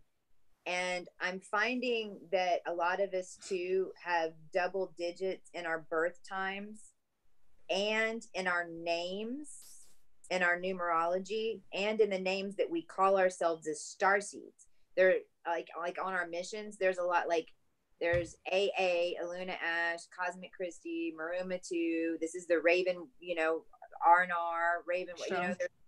There's we subconsciously, we were doing that because we've been connecting. But so 655, that's 2 3s and 2 5s, so 33 and 55. And I was born in 11 and 77. Look, so when you get the chart, the other thing is, don't forget, guys, to look at these numbers down here, because this is a plan you left yourself. So there's numbers and things in here that once you start understanding the energies of the planets, then you start seeing okay, so exactly. So then you're going to want to go there and look at that energy first. And you can do this, on your own. You just kind of fumble through it. You go look up what planet you have there, and then Google XYZ and XYZ house, and then and find an astrologist and learn the energies. Don't trip. If you see a lot of Virgo people, there's a lot of people, we all think about things differently, right? We all process the information differently. Right. So some people like to totally geek out on like these lines and the colors and the quincunxes and the blah, blah, blah, and the angles and yada yada yada. I can't do that. My brain, when I look at this, if I focus on that, my brain just blows up. When I looked at it, I just right away saw the triangle banging out to me in the middle. Exactly, because that's more of a galactic way to look at it. I mean, it's almost like someone's fingerprint. Like, I don't deal with anybody until I see their chart. And I just realized the other day that I actually live on the 33rd degree parallel. Like right on. Shut the front. Wait, what? Oh my God. Are you? Look. Oh my God. Okay. Shit. Your MC is 0 degrees in Saturn. And your AC is 3 degrees and 3 degrees. And your 0 point energy. I'm telling you, man. I mean, it's all about because it's the grid, it's the energy grid. We were all placed in different. When you put your astrology in astro.com, the other thing is it's called Astro Click, I think. It's at the bottom. It's totally free. It's called Astro Click, and it pulls up a scalar map, and it will show you, now that it has your energy frequency, it'll show you the grid where those energies align your planets, and it'll show you your energy flow. Like some of them flow like this, like mine goes spiders out, which makes sense because it's the AB negative, you know, it's that That's weird that you say that, because I've been playing with, in my spare time, besides the videos and the news and all that, I've been studying the way words look in sound form, right? Yeah. So I can play certain tones, and I realized the other day too that the male reproductive frequency is the exact same frequency as these Wi-Fi routers and stuff. When you look at the frequency in a sound, it cancels each other out.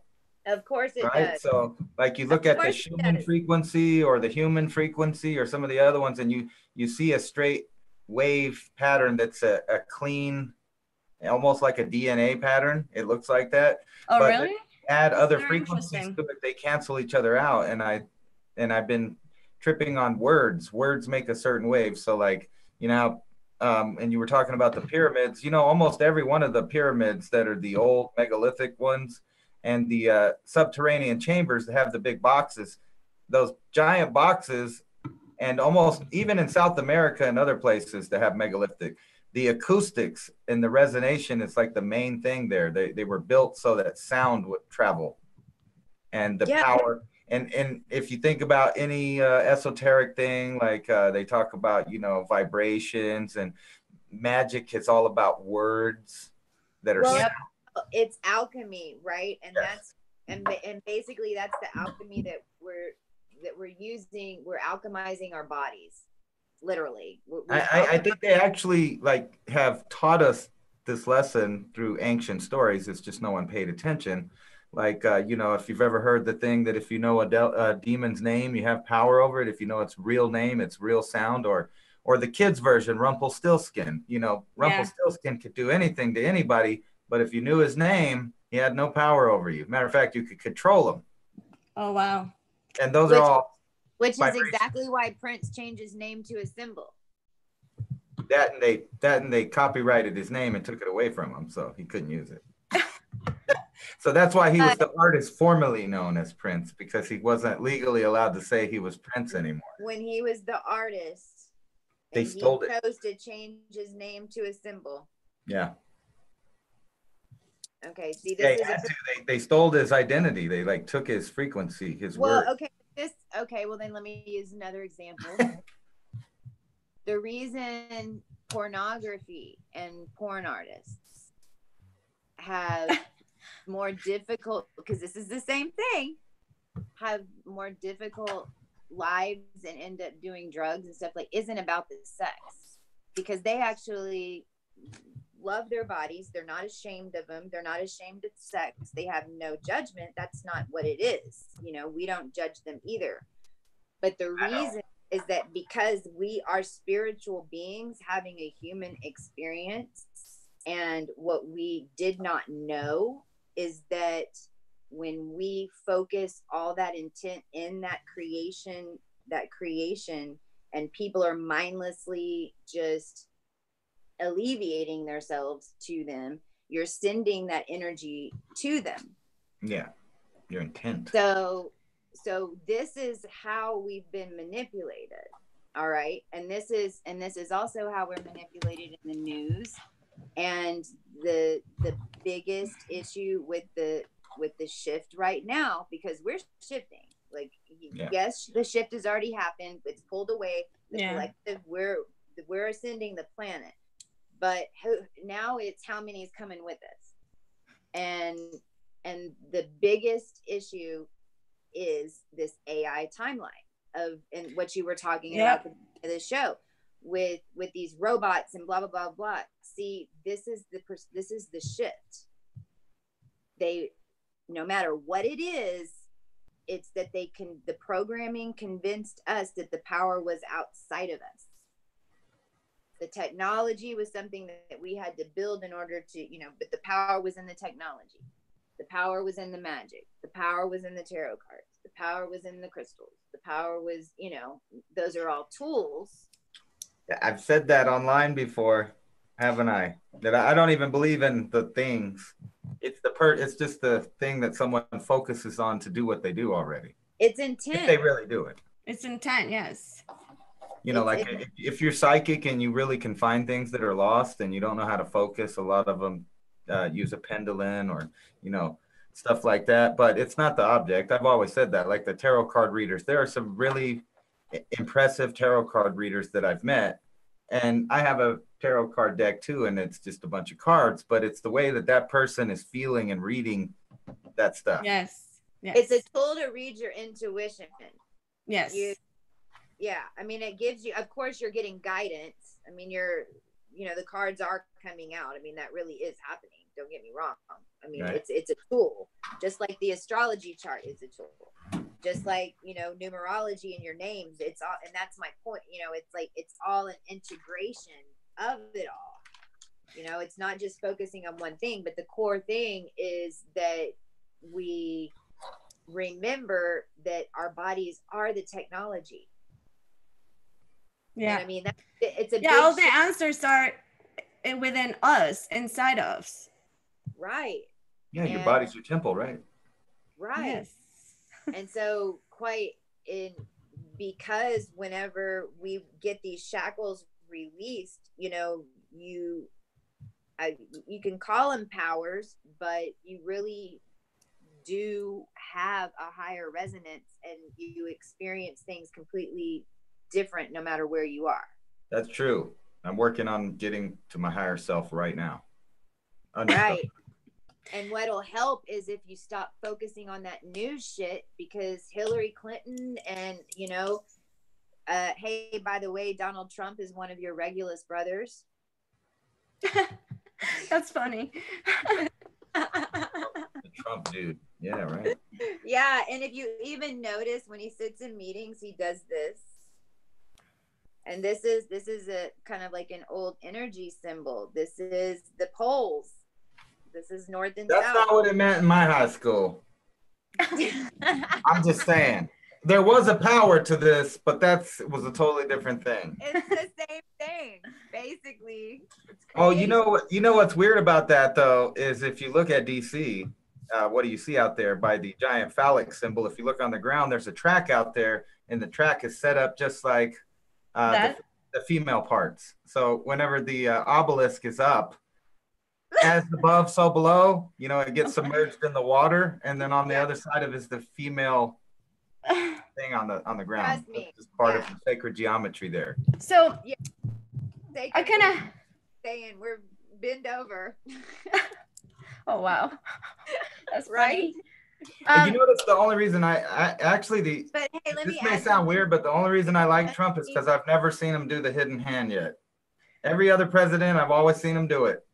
And the royals. In fact, the royals, Prince, when he was getting married, he made sure to do like all his photo ops with his hidden hand. The hidden hand.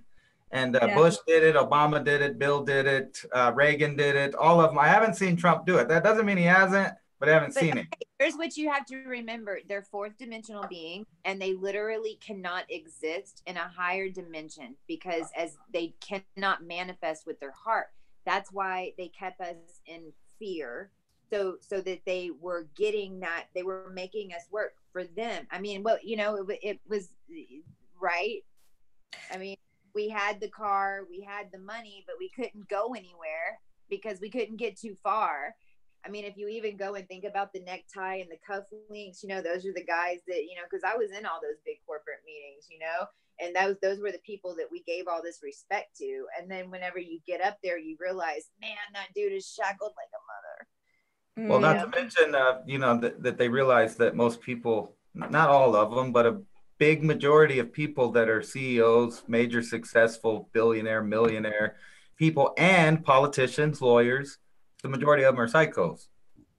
Yeah. Well, and there's a recent, I don't have the statistic, but I mean, in the past couple of months, a ton of them have stepped down because they woke up. Look, they've had people, psychics on their payroll. I've met some in the past year. I've met astrologers and oh yeah, and you know, people with the government that, I mean, I was involved in that government experiment. I mean, they've been jumping in and out of portals and dimensions and doing this shit forever. This is their game. Trust me. This is why, this is how we know that the bloodlines were blended, because this is where Libra and the star Izar with Draco and Spica, these are, and the Holy Grail, I mean, this is what it speaks of. It's Libra and this energy balance, and it's the blending of these energies. So that's now like you were saying about the Nazis, you know, they relied a lot on the Thule Society that said they were communicating with someone else. And then whenever they asked Werner von Braun how they technologically advanced so much, he just straight up answered, we had help. Well, from yeah. ET. Well, he didn't say from who. Well, no, I'm saying. Well, you can guess, you know, but look, okay, they knew who because we were fucked with. We were supposed to wake up a long time ago, right? I mean, we were in the beginning. There was a bigger plan to all of this. Everyone played their parts because there is no dark and there is no light. That's the whole damn point, right? The darkest of the dark loves his family probably more and just is protecting them, and so that's just a perception, you know. And the holiest of the holies has done some bad shit. So, yeah. You know, there isn't this light and dark. It's a balance within, and that was the polarity that, you know, when the Pisces age had, it was very polarized because that was the time in which we were making that fundamental shift, right? When and Yahshua with intent did clear the bloodlines in that area, and because he was AB negative and he had plasma charge, he did that because he did it with focused intent. Well, what do you think about this? Because I bring this up a lot. Jesus, or Yahshua, however you say it, all through the book they talk about him when he was 12, when he was 33, you know, and they can talk about he's the enlightened man in the flesh. He's 33 years old, and they killed him. It was a point to people that were, you know, like awakening or whatever, that they weren't going to accept the enlightened man. Yeah. And there's no accident that they killed him at age 33. Yeah, I agree with you. It was a message to the other people that are awake. Well, and to at that time, I mean, it's all that could. I mean, you can't come down and explain multidimensionality. You can't come down and explain energy and quantum physics. Right. I mean, you're doing your best to explain. Set on the light. This is right and this is wrong. You have to remember that humanity did some quick jumps with that, you know. Yeah. But what we're seeing is that every religion on the planet did their part, even if their thing was like charging energy, or you know, like Hindu and those cultures, they know a lot about energy in the body, like a temple. It's fabulous. You know, there's some other parts that, but think of where they were on the planet. They're charging the earth. We're all connected. And so, you know, we literally came up through the ground. We literally jumped in and came into humanity in order to raise the frequency, the vibration. But because that was the only way we could do it, was to incarnate. And then, you know, there's different races of beings. Like I have Lyran starseed. Well, they reincarnate. They're the feline race, kind of like we all have, the Lyrans are basically the Pleiadians' great grandparents. So, and go ahead. No. I just wanted to finish that point because I have a question about his chart. Yeah. Well, anyway, we all had our parts. Right, it's just all this is coming back online. We're starting to remember and understanding, you know, just when the energy raises, when you're doing this clearing, you'll just have these knowings, or you'll have whatever your gift is, you'll have these visions, you'll have this whatever. And instead of discounting it, now you can analyze it a little bit differently. And basically that's what this helps you do. It helps you be able to connect, and then all your knowledge will start coming in. You know, I just know all this crazy galactic history and star mission and DNA crap. Not crap, but you know what I mean. Yeah. So pretty much my question is, what starseed would you say ransom is? Because I know you went over all of them, but is there's like a one major one, or like? I mean, he's galactic. I mean, because he's got the two royal stars and intergalactic planets. Antares, Regulus, and Ophiuchus, because there's not very many of us here with Ophiuchus. That is a very specific template to the Golden Age. Cool. And do you want triangle so much? No. I mean, all that, we could look at that more deeply, right? Because there's some things that I want to talk to you about, a bunch of other things actually, but I'm just, go ahead. Right. And what about the numbers? Because I know you mentioned it before, but. Well, here's we'll do ransom real quick, get it. I know this is like preschool, this is 1970, but look at, this is what I'm not going to put his last name up. No, that's all right. Everybody knows it. See the numbers. This is where this numerologist.com and those are really great. But if you don't look at the number patterns, you lose information. And these are numbers that we assign to ourselves. And so, you know, what was interesting about yours is, holy crap. Well, first, you know, ransom is 26, which equals 8. And then it was the first time I had done Christopher like this. And so Christopher was 3899 and 1 2 6 7 8 5 9. And that caught my eye because this is 11 and then 18. And then you've got a 3, which is a catalyst number, those two together, and then 13 and 13 right beside each other, but two different ways. Wow. And then 9. And 9 is the change agent, right? 9, when you have a lot of 9s in your name, so do I.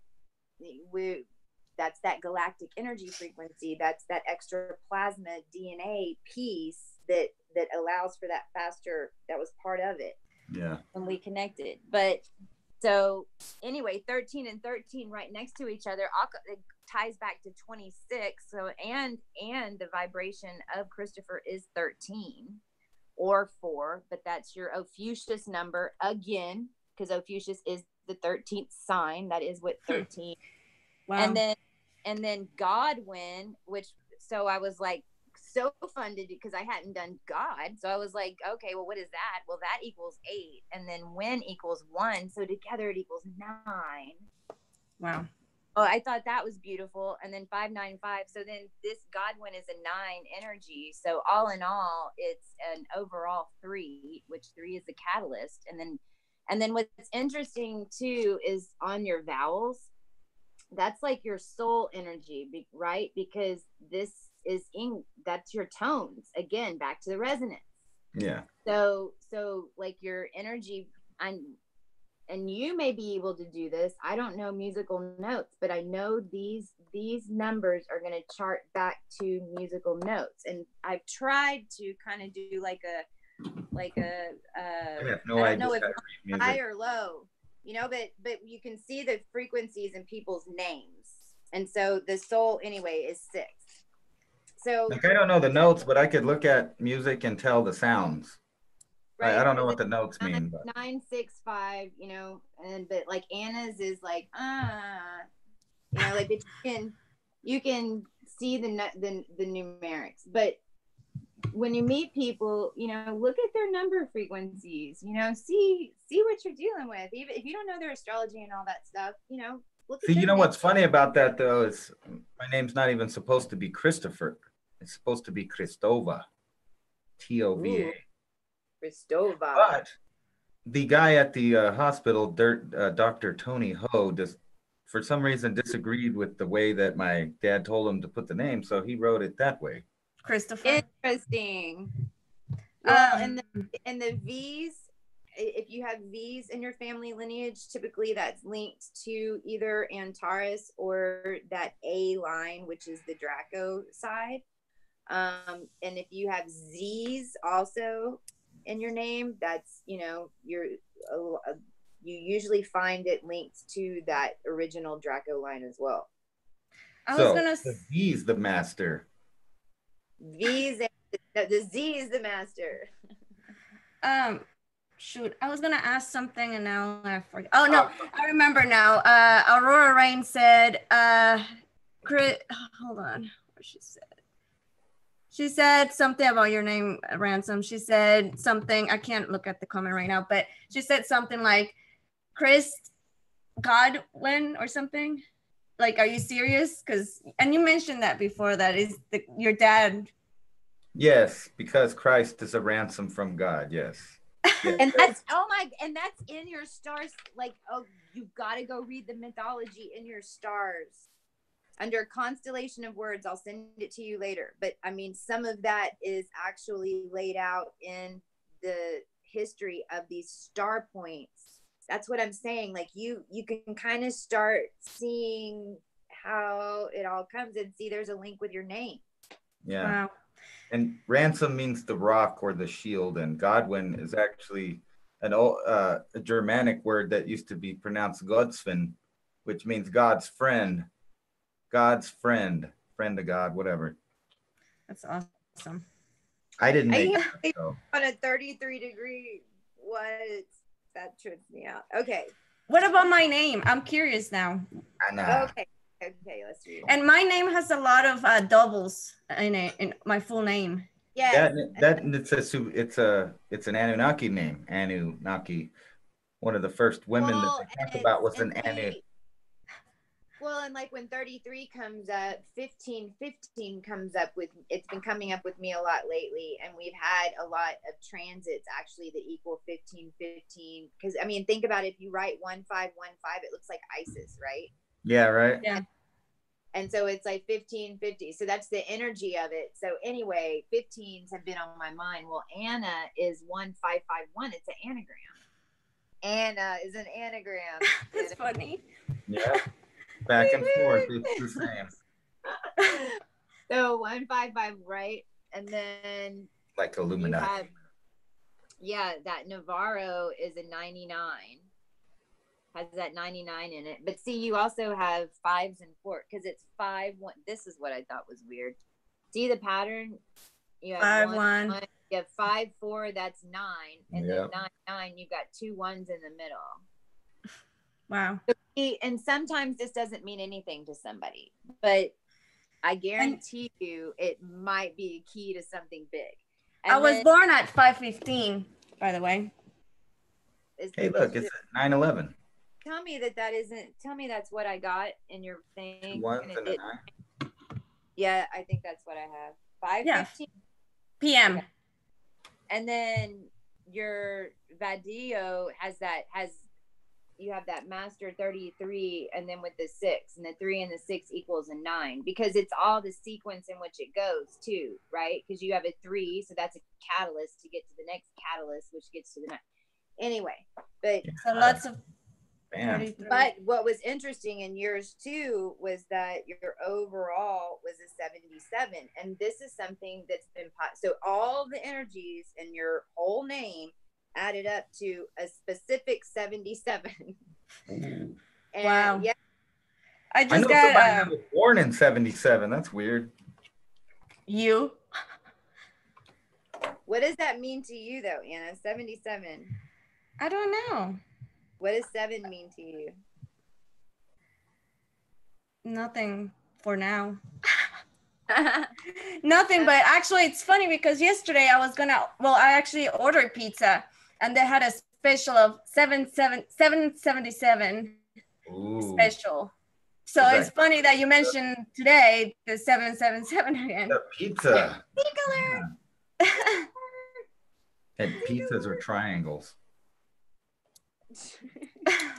Yeah, and y'all have 3 pieces of the pie. Y'all have like a quarter of it with y'all 0-degree planets. Well, she does that a lot, huh? That's the pie. It's the pie.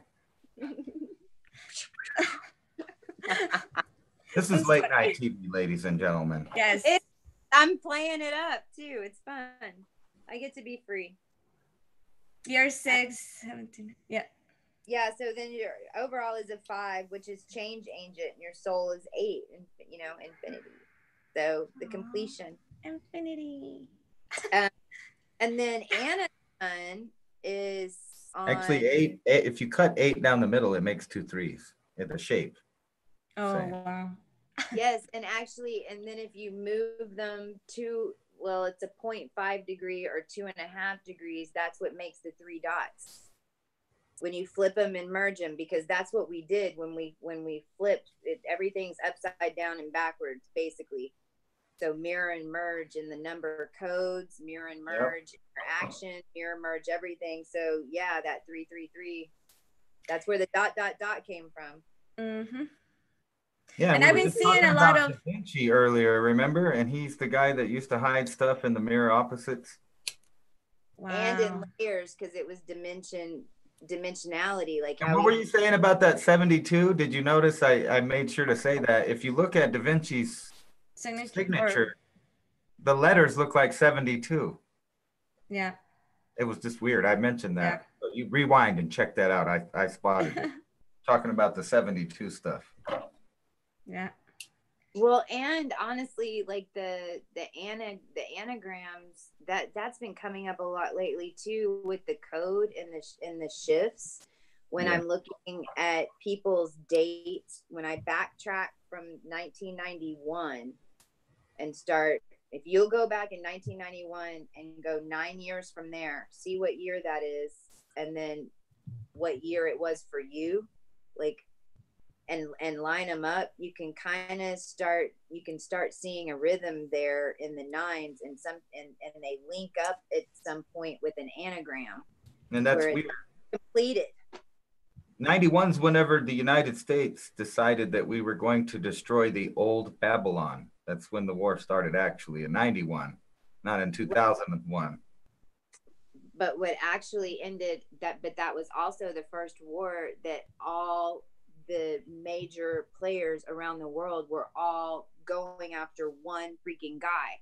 So when our energy frequency, we were so successful. We were like, we were getting here thinking we were doing these little things, because like in Egypt, we weren't connected. The energy wasn't flowing through the plasma. We didn't have the galactic piece. We weren't connected to the consciousness. And so it was. You know what's funny about that too is, Saddam said that he was living out his past life as Nebuchadnezzar. And Nebuchadnezzar's the guy in the Bible that had the Stargate, or, whatever it was that he sent over for the Jews to come over and go in, because his people kept getting sick and dying. But I always thought that was weird and then by the Second Gulf War, he was actually telling the world that he was Nebuchadnezzar. Right. That was the name of his royal guard. It was the Nebuchadnezzar as well. He thought he was the reincarnation of the old Sumerian king. Well, and you have to remember, and this is when those are the timelines that they're living now. I mean, this is my point. Like, this is how different timelines can coexist at the same time. If you don't think it's possible, take that story right there. Yeah. It's weird because, ISIS, they're going around destroying all that old Sumerian stuff. Why did they call them ISIS? Well, there's a reason for that, yeah. Because it's the divine feminine energy, because how they did it was they literally took out the divine feminine energy. And because as above, so below, because we lost that intuition and we were completely ruled with our mind, and that Mars, we weren't balanced. And then all the women the female energy in all of us, because we've all incarnated as everything, right? But that's how they did it, was they separated us.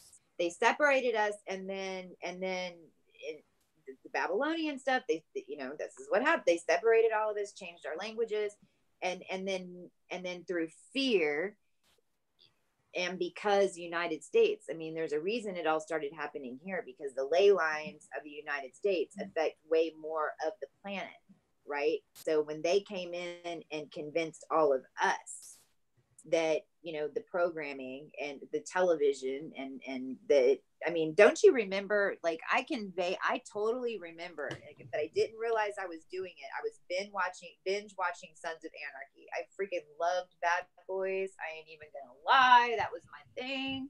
A lot of us Orions, Draco, Starseeds, that's our thing. And so I loved that show, but I had to stop watching it. I wasn't conscious. I didn't realize that I was doing, but it started manifesting in my life. People started going to jail. Like, I got all kinds of crazy shit. And so it's like I had to start watching it. Well, a lot of us were creating, that's what we were doing. We're creator beings. They were just controlling what we were creating. Yeah. And there are many of us that they also used in different ways to drop or to raise us to different dimensions to capture different messages on different timelines. And if you go look up PhD Fife, Dr. Fife is his name. He actually reported directly to Eisenhower, and they have this whole anyway, it's a whole nother story, but that's what they were doing. You know, they were intercepting these messages with, and that's how the telecommunications and all that happened. And this is also how we're shifting the planet.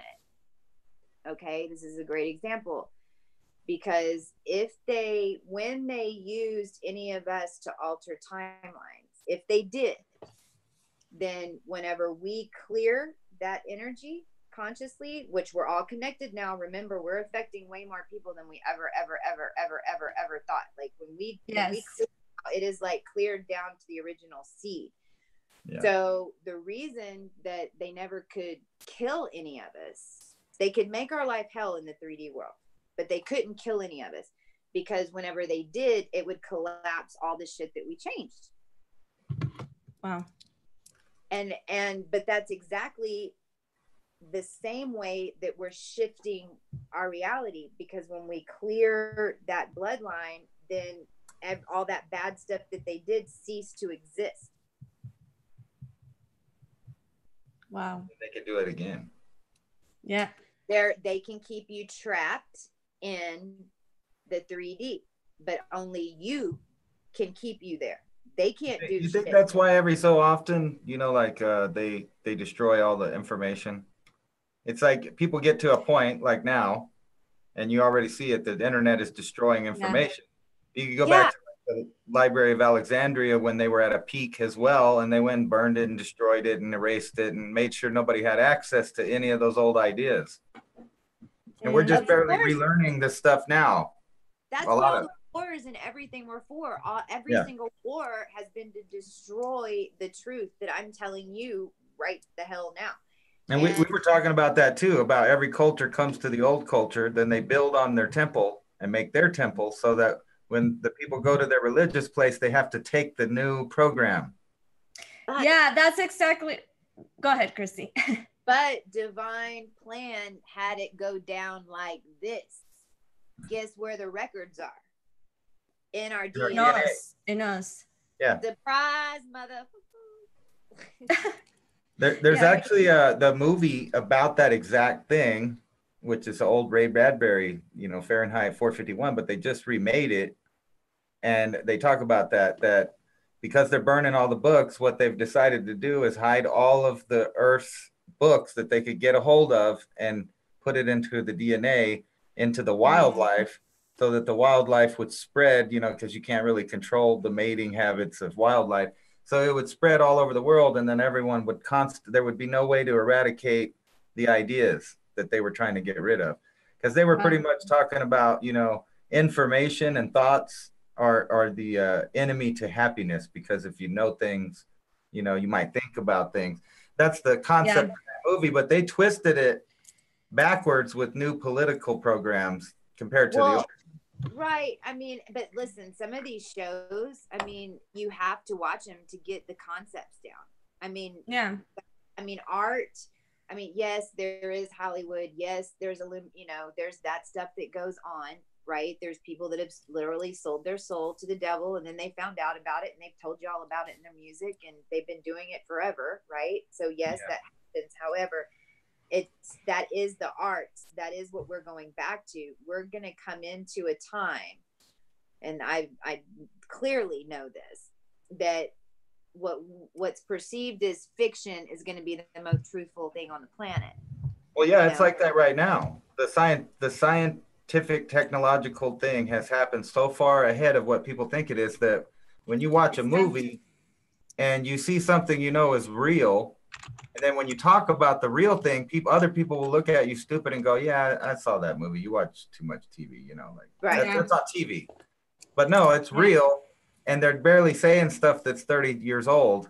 Yeah. Which is funny because you talk about 72. Almost all of the technology that they're letting out right now has been around since the early 70s. Or before that. It's still I mean, but the real technology that they have is not just that. Oh yeah, you can guarantee that it's progressed where they're like 100 years advanced now. But so since you understand now what I'm saying about how strong our intent is, whenever we give the technology the power, that is a timeline that could end up still happening, you know? Yeah. It's going to get more people. There's still going to be a separation, but people need if a human can just understand and just take a minute with because right now the energy is so strong on the planet that everything's a giant mirror at you, because that's how it works. Because the energy that's in your body, that's in your chart, when your energy raises, what it's doing is it's like a filter. It's like it's going through your body like a filtration system, and it's shaking up whatever is in your emotions. Well, your emotional body is real. I mean, that's what makes you sick. The disease and the cancer and everything else is in our minds. They create it. You can even sit and talk to a quantum physicist, and they'll tell you now, you know, that pretty much everything is a placebo. You know, this is even how generational cancer started. Think about it, because we didn't know. And so if my mom died of it, then I'm going to die of it. Well, if they keep thinking I'm going to die of it, then I am going to die of it. That's going to manifest on your, Yeah, so well, you know, they've proven that. Like if someone thinks that they're being burned, they'll develop blisters. They never were burned, but their body will react to the idea of it. Yeah, even also with plants, because I heard before that, you know, if you have two different plants that you're growing, marijuana plants, just kidding, no. Whatever. And be friends with one and go cuss at the other one. Yes, and one will That's be mean, though. I'm just saying, that's kind of mean to the plant, but whatever. Well, what I'm trying to say is that one will be like so blooming so nicely, and the other one is gonna like die. So yeah, you're right. You both are right. Our thoughts and intentions are so important and powerful. And I think that we all need to start believing that, because we can really transform not only our lives, but the lives around us and the entire world, really. You know, she brought up the Buddhists earlier, and, you know, they've been proven like they can go up to the top of the Himalayas and cover themselves with a blanket and control their temperature in every part of their body, where a European person under the same circumstance that believes that they'd get frostbite, they will get frostbite. I mean, they're going to get it. But somehow they can regulate their body temperature, and they've done other things. So it's a proven scientific fact that you can heal yourself, but you can also damage yourself with your own psyche. That's true. Well, yes. Your psyche can. Well, your belief. It depends on your definition of psyche. Well, I just mean like what you're believing is going on right now with yourself. Like you were talking about, if you're believing that you're going to have problems, and like I always trip out on other people too. Like I can go a long life and really not try hard at anything, and I meet new people and I never have really problems that much, and I don't come in contact with problems. But I know other people that sit around and think about the problems they have today, and they seem to always have emergencies happen to them. Yeah. Like it's just they invite it in with their negativity. Intent. And it's also, yeah, and you get back what you give out, for real. And you ever notice, like when you go to town and you like one day and you'll notice that everybody's kind of angry, in an angry vibe that day, and they're being rude, and it's just spread all around, right? And then on another day, everybody be like, hey, how's it going? Good morning, you know, and people are like paying it forward, or somebody buys you. It's just weird that all of that will happen on the same days. Yes. What's even weird is when you start charting just charting astrology, and when like planets go retrograde, or I mean, it was even when we went through an Antares transit, all of a sudden I had like 5 or 6 Antares beings pop up around me, and I found out about it like all at once. I mean, literally, planets will go retrograde. Like right now, we're going through a little bit of a rewind. Everyone's feeling a little bit emotional, a little bit tender. Little things are coming up, maybe to trigger us. Crazy shit's happening in our reality, like crazy random purging.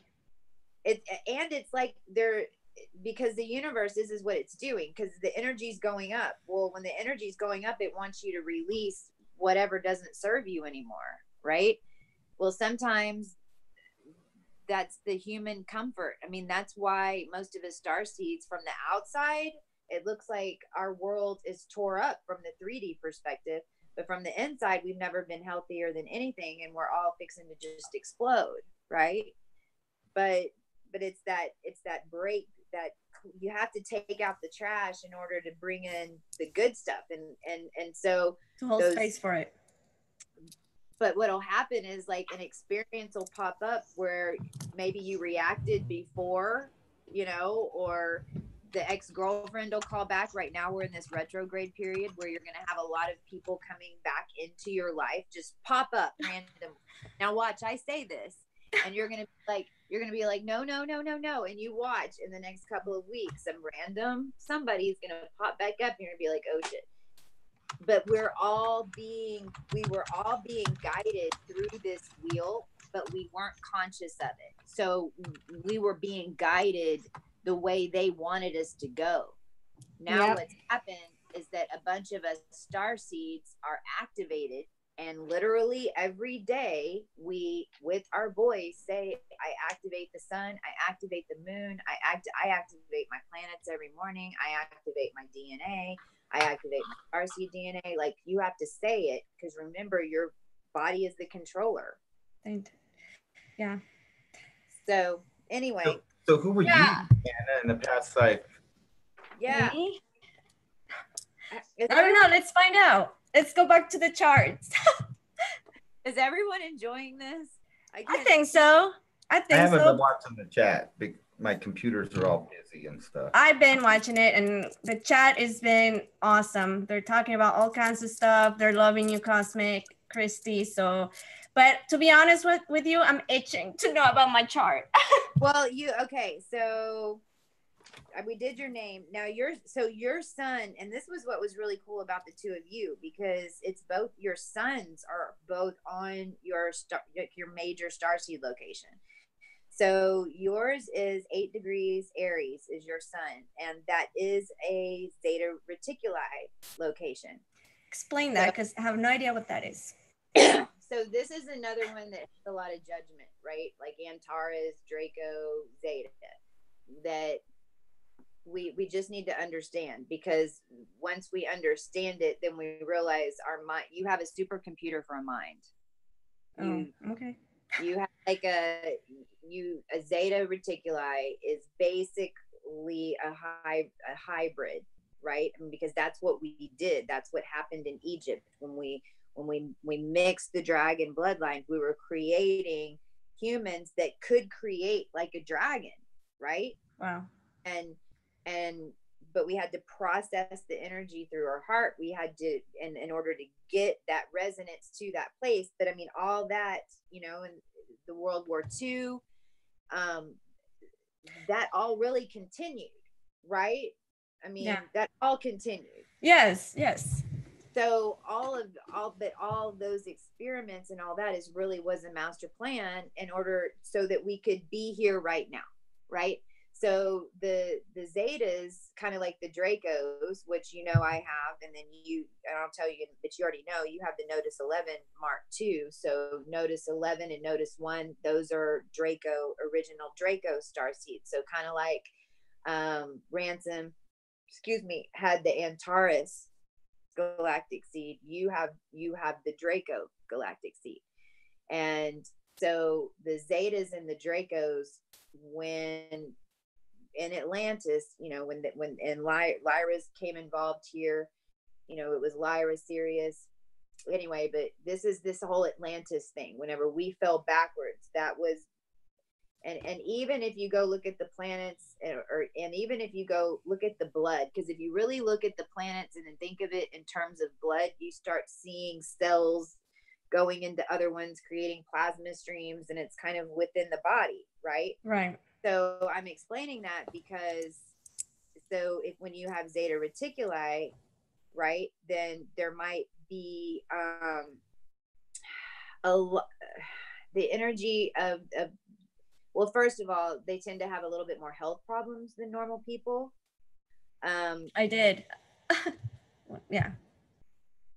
So those health problems, think about it, that's because whatever you do, your race does, that's the karma you get back, right? I mean, that's why the Dracos, and the Illuminati are the way that they are. They were that dark prong of the light, because there's always the both.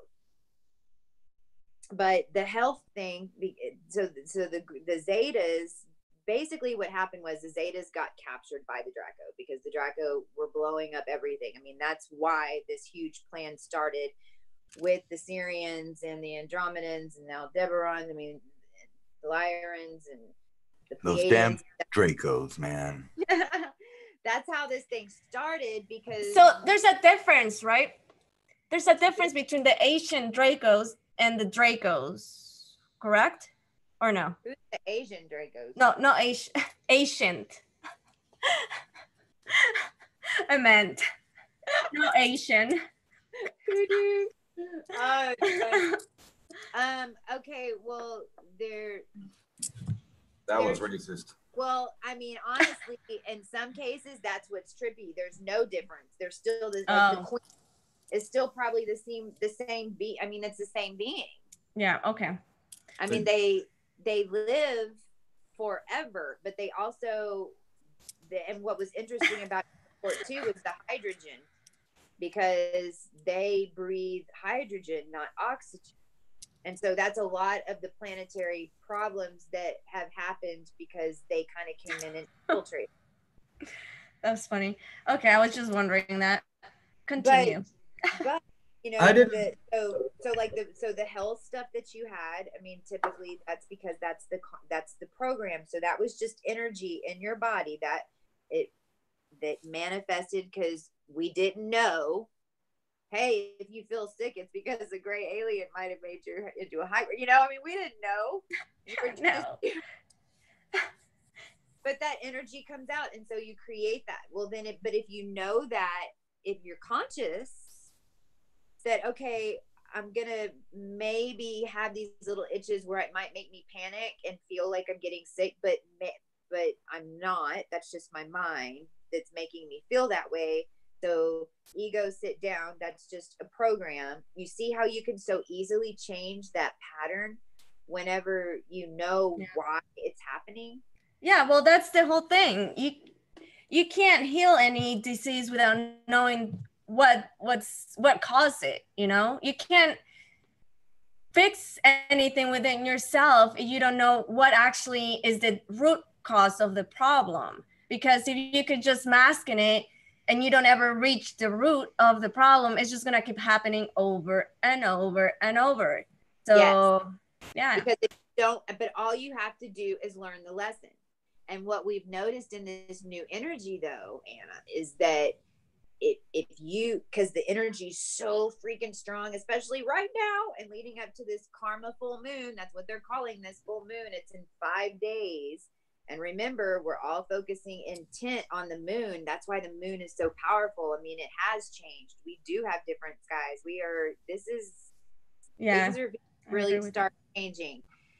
But that moon intent, the reason that the moons work for full moon and for new moon is because we all are focusing our intent on that moon, and it's basically like a big tally box, and it's like a big computer, and it's taking all its orders and seeing what, kind of like the bell system.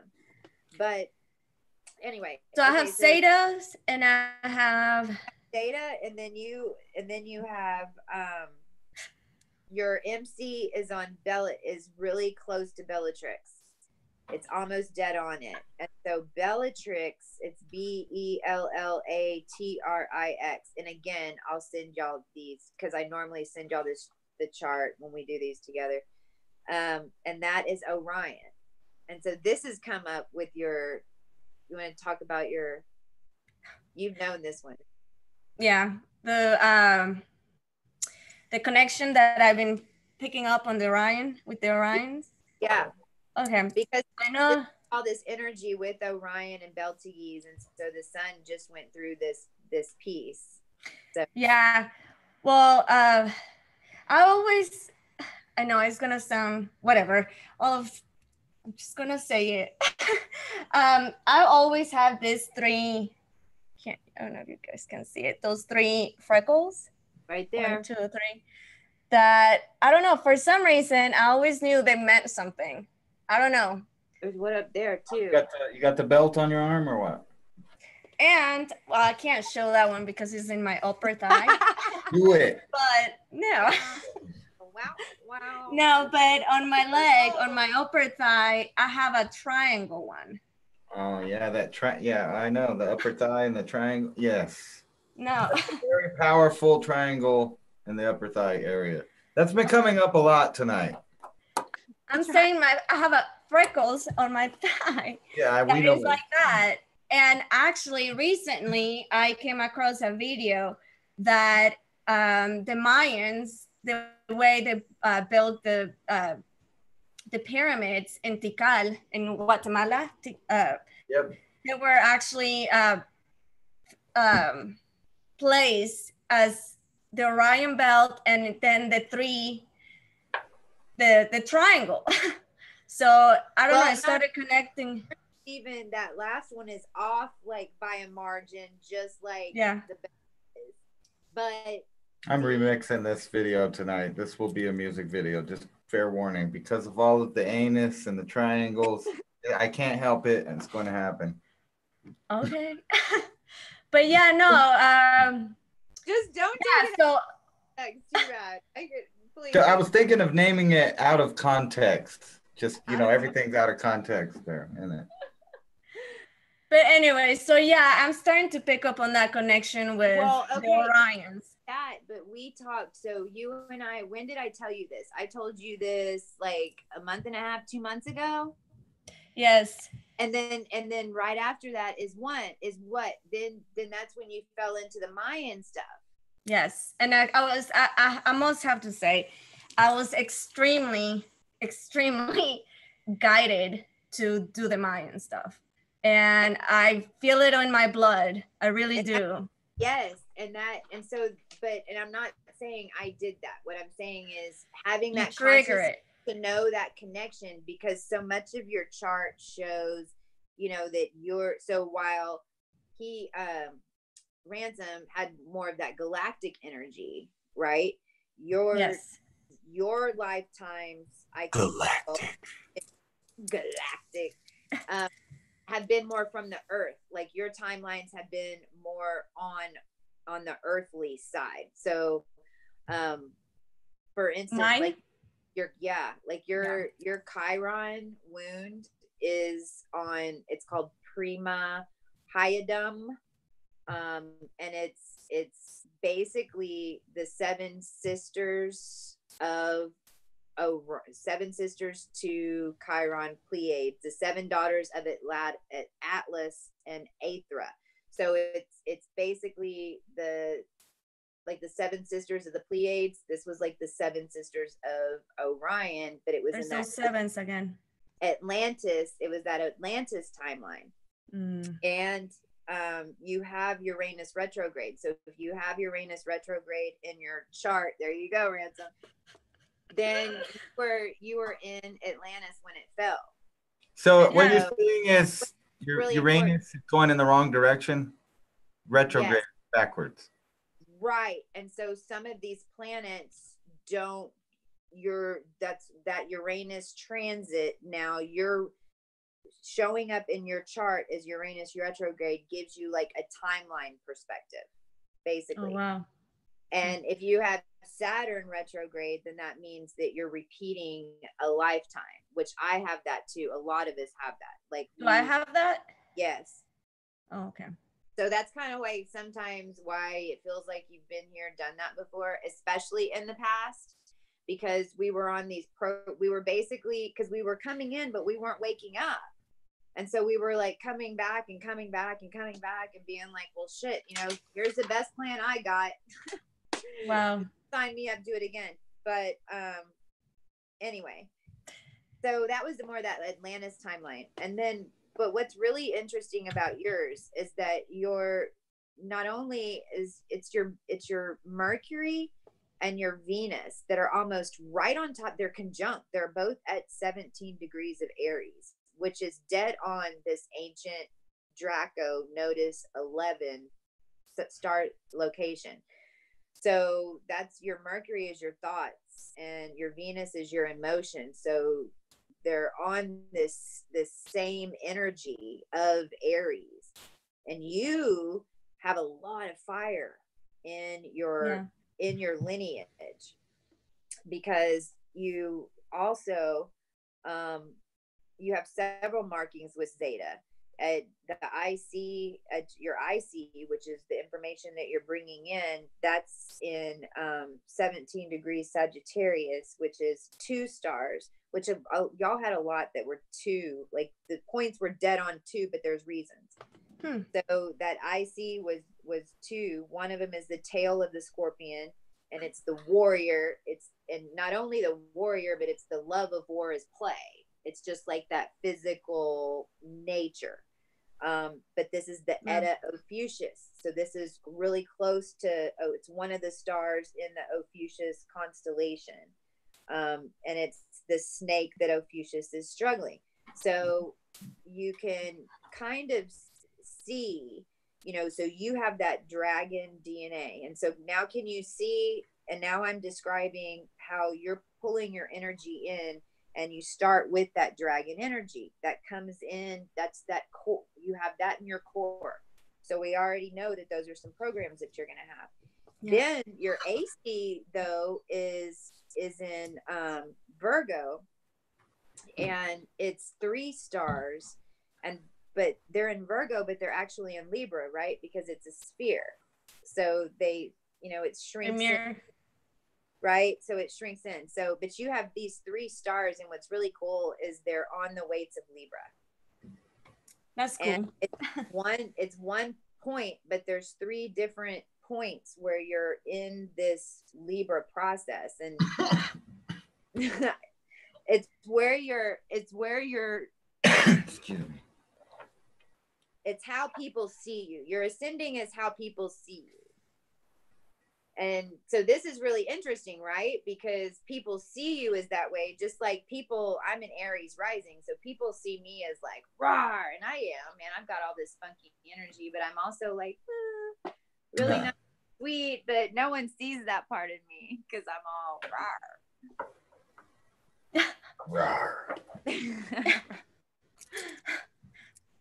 That's funny. But yeah, one of them, and these are also Hydra, which is, you know, the Hyades, which is talking about those blending of Orion and Sirius and that link in the bloodlines. I mean, you can chart this through the whole history and show it in the chart. That's awesome. And your MC is also another Hyades star, but it's the son of Vulcan and King Athens. So see, again, back to those timelines. So go read. I will. I'll definitely be looking into that stuff. And then your IC is again, is the lucky star of the hero. Oh. It's the Zeta Pegasus. It's the star in the Pegasus. Nice. But That's the also horse. cool with yours is it's very balanced. Y'all are both very balanced from the energetic perspective. You really are. I mean, which makes sense because y'all are like futuristic. So look on it both sides. See how balanced your planets. You have this many planets on this side, and you have some on this side. See how the energies crisscross with those green lines. Yes. So it's like you're balanced, and we can get into all those lines and everything. But yeah, sounds like a party, right? Oh my God. I'm kidding. I have a question though. So what about the 0 points that you were talking about on my chart?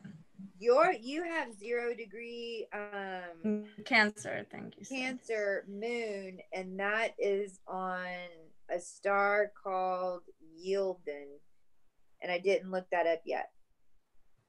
Oh, okay. Yildun. Yeah, I mean, there's so much. Like I can go into so much more, but I didn't want to do it for the show. No, it's good.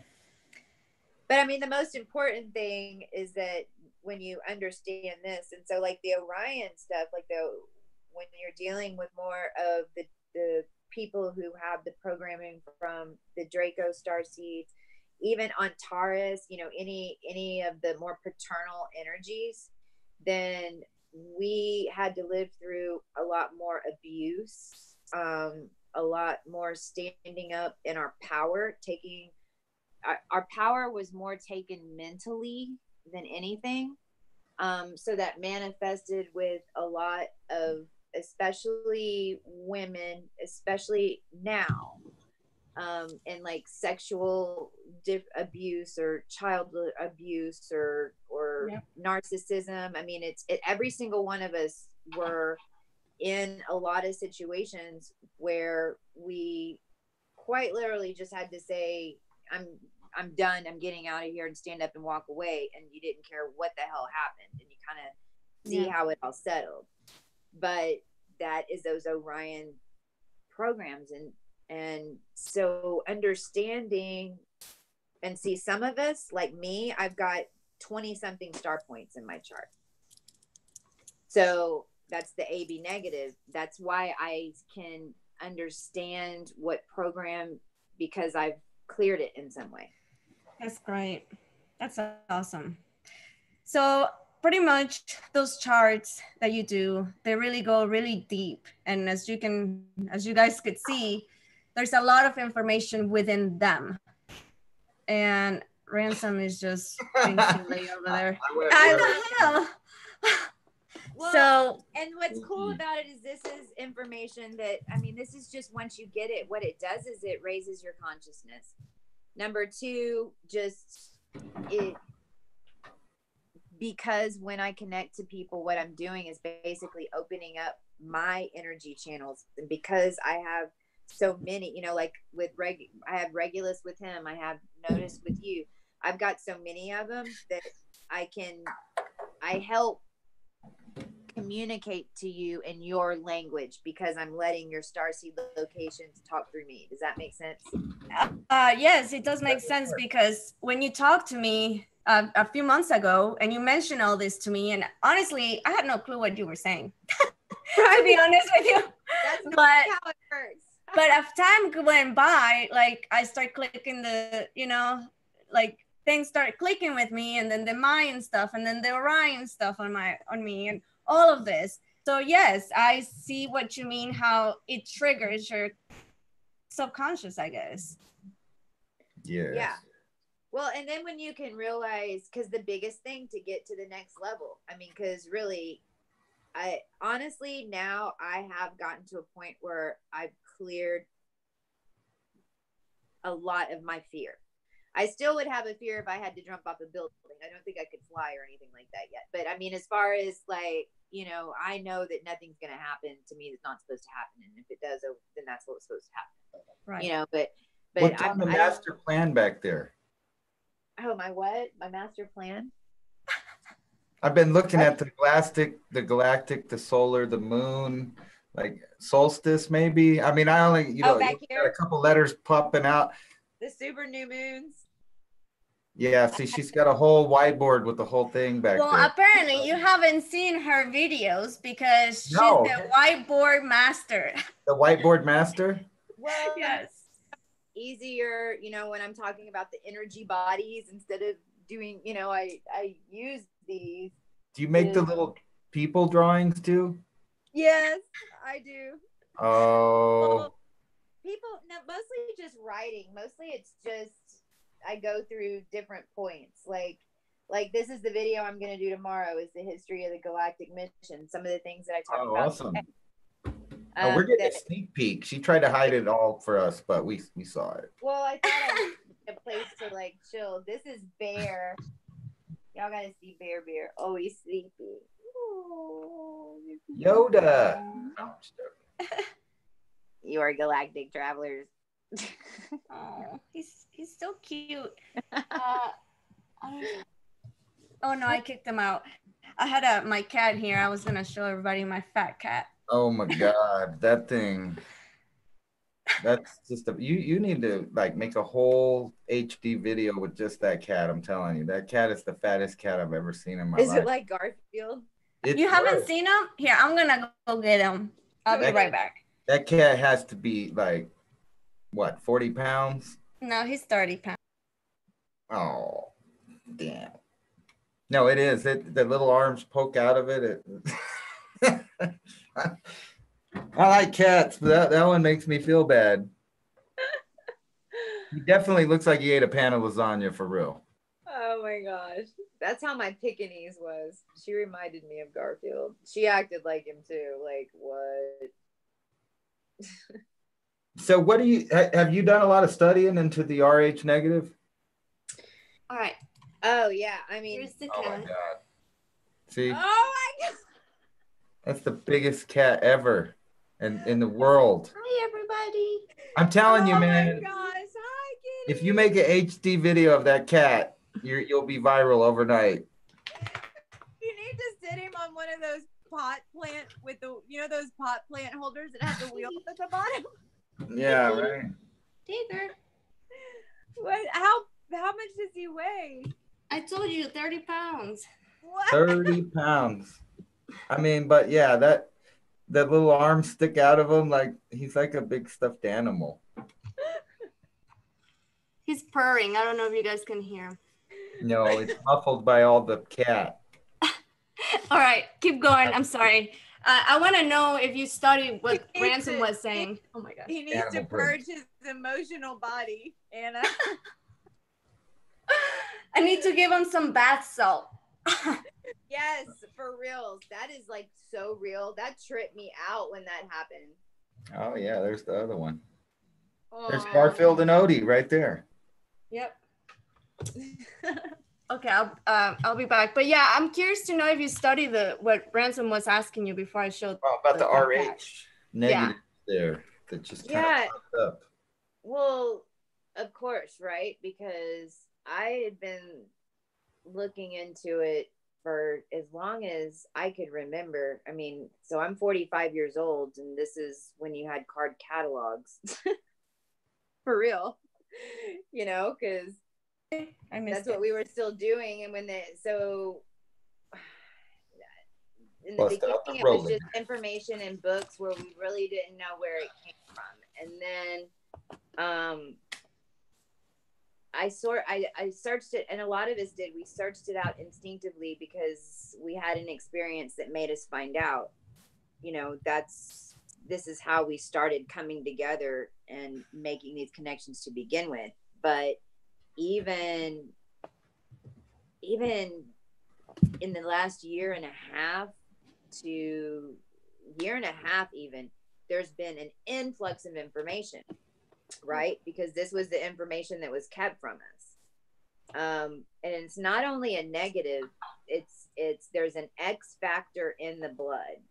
And when we talk about our bodies and our moles and our lines on our hands, I mean, all of that is manifested on our bodies. That's why the palmistry, you know, links to the energy. That explains the double simian lines and the energy sequence in the body and the soul, the power of the soul that it inhabits.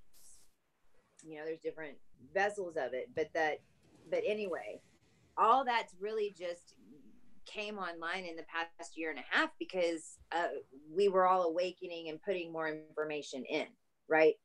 At first, all I knew, you know, was about the babies. And of course, but at that time, all I was told is I could die if I had one. I didn't understand any of it.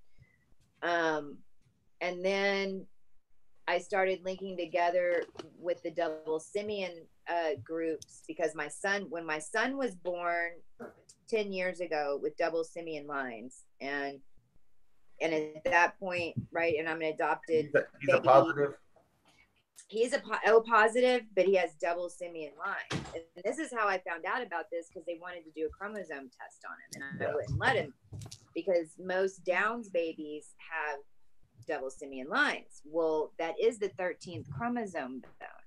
Well, that is ascension. Your body goes through, and that is that missing piece of the DNA. That's where the 12th strand becomes the 13th strand. It separates and then starts oscillating, and that's your energy, that's your kundalini. So it wasn't coming in exactly right, but then we have to also realize that energy had to be grounded here. So in essence, that energy was here, but the beings that chose to come back and be in those vessels knew that they would just be sharing love, right? That's why they're so pleasant. But anyway, so yes, when I had him, then that's when I really started investigating RH negative, because I was like, what? I'm adopted, I'm this and that, and all these. You had to get a shot to have him? I had to do complete, not in vitro, but I had to do insemination. Oh, wow. Yeah, I had to do it. And then I almost died and he almost died. The other thing that with RH negative was what happens is it's the antibodies, but it was attacking my blood pressure. My body couldn't handle it. Yeah. And so my blood pressure was skyrocketing, and they were literally pumping my veins full of liquid mercury for about 4 days. Very healthy. Well, I mean, they had to draw blood every couple of hours, but see, they had to give, because they were putting poison in my body. But that's the only way that they knew how to bring up that. What do you call that? Is that Rogam or Rogram? The Rogam shot, yes. The Rogam shot. It doesn't have a high amount of mercury in it. Yeah. No, I'm not talking about. I'm talking about when I had my son, because my blood pressure skyrocketed. He was 5 weeks early. We both we were in bad shape. Yeah. And my blood pressure was sky high. Well, it was because our bodies were attacking each other, and they gave me mercury. Well, they give you mercury to induce some type of energy conductor, but I mean, they were telling me the whole time, because I was having to get my blood drawn like every couple of hours for 4 days, because they were injecting me with poison. And I know that mercury has something to do with like some type of conductive agent too. There's something to do with that, but it takes off. It makes sure that your negatives and his positives get attacked like it's a foreign body. So your blood pressure goes up, and you get symptoms of an infection, and the child gets attacked. And try to abort the baby, right? Yeah, but it's only with negative having positive. Like positive can have as many negative children as they want. So it builds up, So like you might not have a problem with the first one, but you can with the second, third, and fourth. And another thing makes it the first one. Another thing, especially with the star seeds and the Orions, is that a lot of us have a ton of uterus scar tissue. We all have different like ovary problems and endometriosis and things like that. Has its that negative energy of us clearing that because we cleared those Celtic bloodlines, all that rape and pillage, you know, you will pay for your father's sins. All that negative, that root energy has tore us all up down there because we weren't conscious to be able to remove it. And we didn't know having sex with all these people was taking on their karma and all their shit. And we didn't know. And, you know. Yeah. Yeah, So because it's really weird. Like almost all of the blood types you can find a bunch of literature on, but for O negative especially, there's nothing. There's a weird lack of medical, peer-reviewed scientific stuff on the topic of O negative. Well, it's because I've been looking for years and years. Well, like the lack of tells you a lot. Well, it's also what they're hiding, right? Because if you go and think and understand the galactic history of, I mean, you think of creation, you think first is the A came first, right? Then we had to make the B from the A. Then we had to merge the AB to make one, because this is just a scientific series process. Okay. So we added the Y, which is when the Zetas came in, and that's the hybrid. I really believe that the O line from the O negative side is basically that juncture when those two came together and completed, because that's the universal blood donor. Yeah. And that's just like, and that's just like the AB negative is the universal plasma donor. Well, the soul is the negative. Your soul is negative. You can lose your RH negative status. You know, in fact, there's going to be a lot of starseeds that probably lose RH negative status after this shift, because if you show up and then you're just like, oh, I'm going back to sleep, then it's like, well, crap, because what that is the blending of those bloodlines to like perfect blend. And well, it is weird because, you know, like you got A and B and A, B, and O, and all of the positives, they have antigens on them that protect against different diseases that attack the red blood cell. But they're a history of disease of the species. Like there's a history of all the way back to what they say is the rhesus monkey. It's not literally the rhesus monkey, but something similar. They say the simian monkey thing, but so there's a history on the blood of antigens. That's my speaker. That's my light. Oh. And I know that O negative, it doesn't have the A, B, C, D, or O antigens. It doesn't have any antigens. It's just like a blood cell with no antigens on it, which they don't say that, but that would mean to me, because they explained to me about antigens, that's like a heritage of diseases that have come across the blood cells. They created antigens to protect them. But some diseases actually get into the cell using the antigen. So I always wondered, you know, like if that's true, then that means O negative is the newest blood. That's like the newest version. Right. Which is what you just said is another perception. But see how there's all these different angles, but it's the same thing I'm saying. It's like the O negative is, but think about it, if that disease, because that makes sense. I've never heard that, but this makes sense, because the Zetas, kind of like the Draco lost their ability to manifest. Well, when the Zetas started doing all these genetic things, you know, with manipulations under the Draco control, basically, remember they were made to do a lot of this stuff. They've been enslaved just like everyone else, but they lost the ability to manifest their bodies. That's why they're little gray. They don't have, you know, they don't have, well, a lot of them don't have physical bodies, but they did. That's why their bodies were so dysfunctional. They were literally dying. So because whatever you put out, you put back in. This is the world we're living in right now. We're trying to, but that's a great manifestation of what could happen, right? So that makes sense of what you're saying when those came in.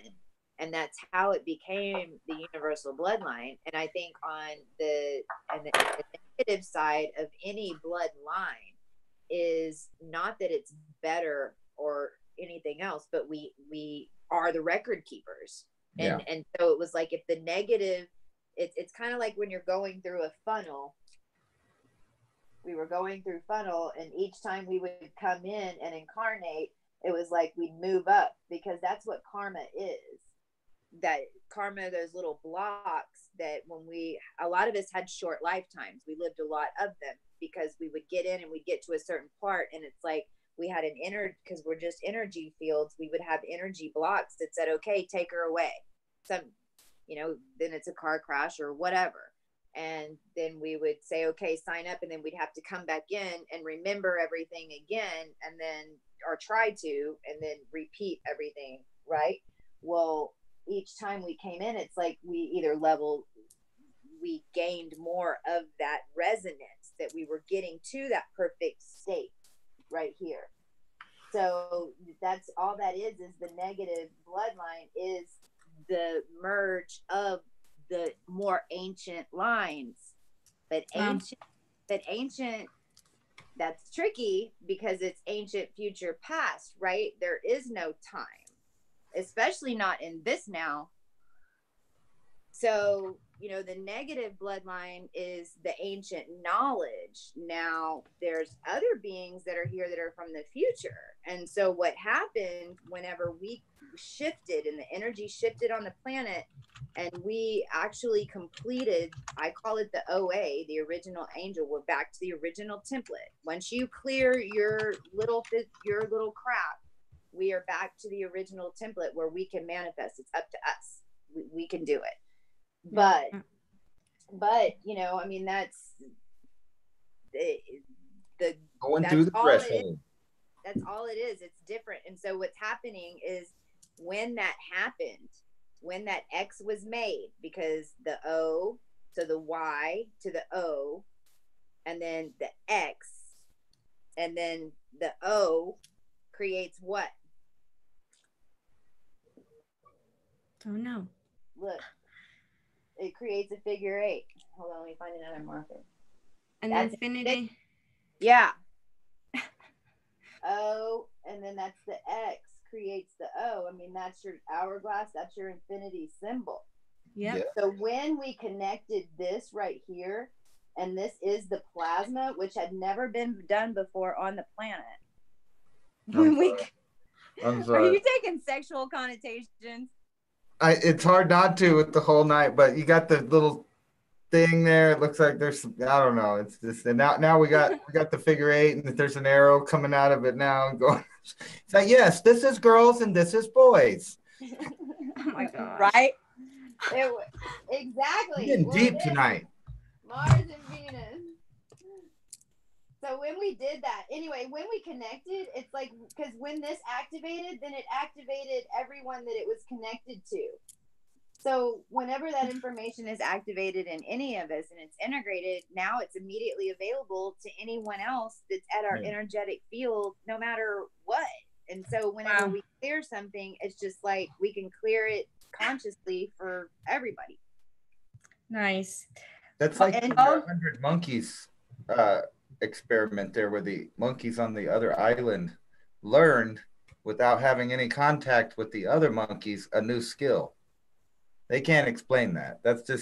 That's the only way. Like, how else do you explain that other than either information field sharing or telepathy or any of those things outside of the normal science? But that's a fact that for some reason, at least in the same species, some over here will learn something and some not connected to them, but the same thing will also develop the same skill at the same time. That's right. Yes. Because they live on the land, because they live in nature, and Well, it's like the animals doing what we're doing. They just all awoke to a new skill at whatever time it was when they did it. Exactly. Yes. Right. Mandela effect, all of it. Literally, we're like folding time. You can see it on the wheel, because if you think about those, even the United States has a zodiac. Yeah. The United, and I forget when it is. I can get that information for you. It's on Sensul.tv, but the United States is coming up on a huge transit with Pluto as well. These are energies that, remember, they're not. You can think of planets in a different ways, but you just think of them as assigning different. Are those in order? Like said that America would be going into the Pluto. Is that in order, like in the planet? So Uranus, like it would be coming out of Uranus into Pluto because it's the last one out there. So the last couple of years we're kind of, you know, in Uranus, and then now we're going to go to Pluto to the edge and reach the threshold there. Bad times, good times.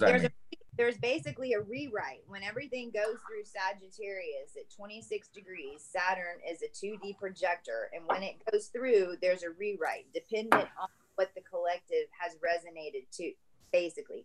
And so what happened was that when those planets got into retrograde at the end of last year in the eclipse, we had consciously all rewritten the timeline. When we did that, then it started changing the timelines. And then that's when, after May, every day we have hit every single starseed location dead on, or 6 or 7 a day. Wow. Every the 1st of May. And so because this experiment is like wildly successful. I mean, that's why whenever you get in meditation state and you get into like those 11th and 12th, like Aluna Ash, that when she pulls out all that parking, it's like a parking lot of information. That's because we're literally changing the multiverses right now. Because what we're doing for the first time ever in galactic history is cleansing bloodlines from here. But that's what we had to do. We had to incarnate with the dragon DNA, show up, remember who we were, be spiritual beings, because when we're dragons, then we know how they did it because it's in our DNA. Why the fuck do you think they keep us down? You know, that's kind of weird. That sounds like the Japanese tale of the koi fish, kind of. You know, the koi fish goes up if the koi fish can make it up the waterfall, it becomes a dragon. So like if it makes it to the next level, or what's another word for that? You know, like transition or transmutate? No, like transcend. That's right there. Yes. I was thinking of the, you know, like the Johnny Depp movie where he transcended the AI there, but no, they have that Japanese saying that the koi fish that can make it to the waterfall to the top would become a dragon. Wow, it's like a old thing, but whatever. Sounded real similar to that, you know, like going up to the next level and kind of opening up your DNA. It's almost like a little story talking about That's exactly what it is. It's exactly what it is. But see, we were taught, you know, that was evil, and part of the awakening process is this light and dark phase. And some people get really freaked out about some of the dark stuff in their, you know, in their chart that's happened in their life. I mean, they don't want to deal with any of it. And but that is the transcendence. That is alchemy. Alchemy is taking something and turning it into something else. You take the pain, you know, that's transmutate. That's right. The first law. Yes. You know, you remember what the first law is there of transmutation? The first law is equivalent exchange. Nothing can be gained without something lost. It's all equal. So in order to have something, you have to lose something. In order to lose something, you know, you gain something. That's correct. First law of equivalent exchange there in alchemy. And what's funny is that we make letting go of something what's so funny? She's a giggler. I don't know. I always wonder what she's giggling about over there on the other side. You guys should see the chat. I always think that she's reading chat too, but I always think she's like watching another show over there while we're doing it. I'm watching the chat, y'all. I forgot what it was. So they're watching Cat Williams with her headphones on while we're talking. I don't know. No. I'm sorry, Christy. I got you sidetracked. Apologize, girl. Don't freaking know but a thing. No, but yeah, the alchemy stuff. It's like alchemy is taking all these all the negative stuff and turning into something positive. And so if we know about the law of attraction and we understand intent and we understand our resonance, then all we really have to do right now, right, is keep making our story, keep writing our story. Right. That's great.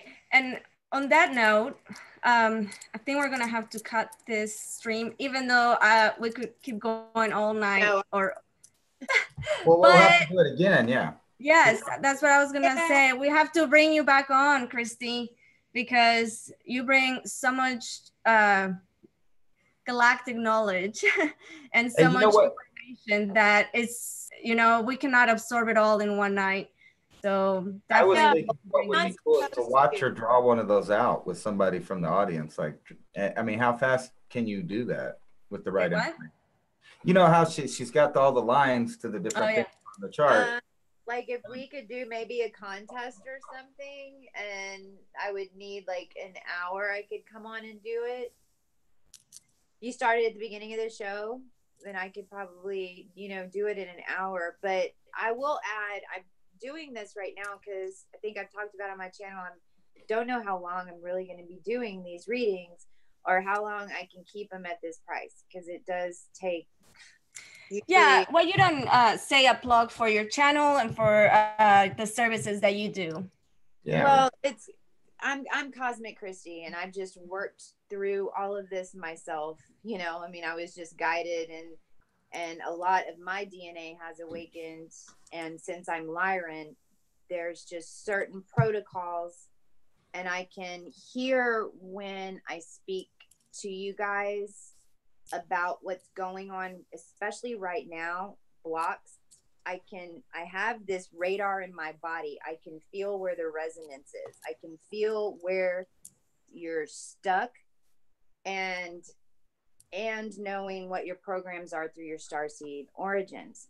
And all this really does, and it is a lot of information. I'm so glad Anna said that, because it's a lot at once. But it takes a little bit. There's going to be a few parts that stick, and for $69, you get an hour and a half of my time. Plus, I mean, that's added on to the time that I spend doing everything else. And we talk about the locations, and we do a little bit more in depth of what we just did. And every single person that I've talked to has then just had complete changes in certain areas or activations to where they're completely online with their starseed origins, because they just needed to connect it a little bit.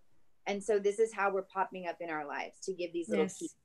So I'm keeping the keys cheap as long as I can. So if you definitely have a little bit of money, if you at least could get a key that's $45, and you can always add them on later for coaching.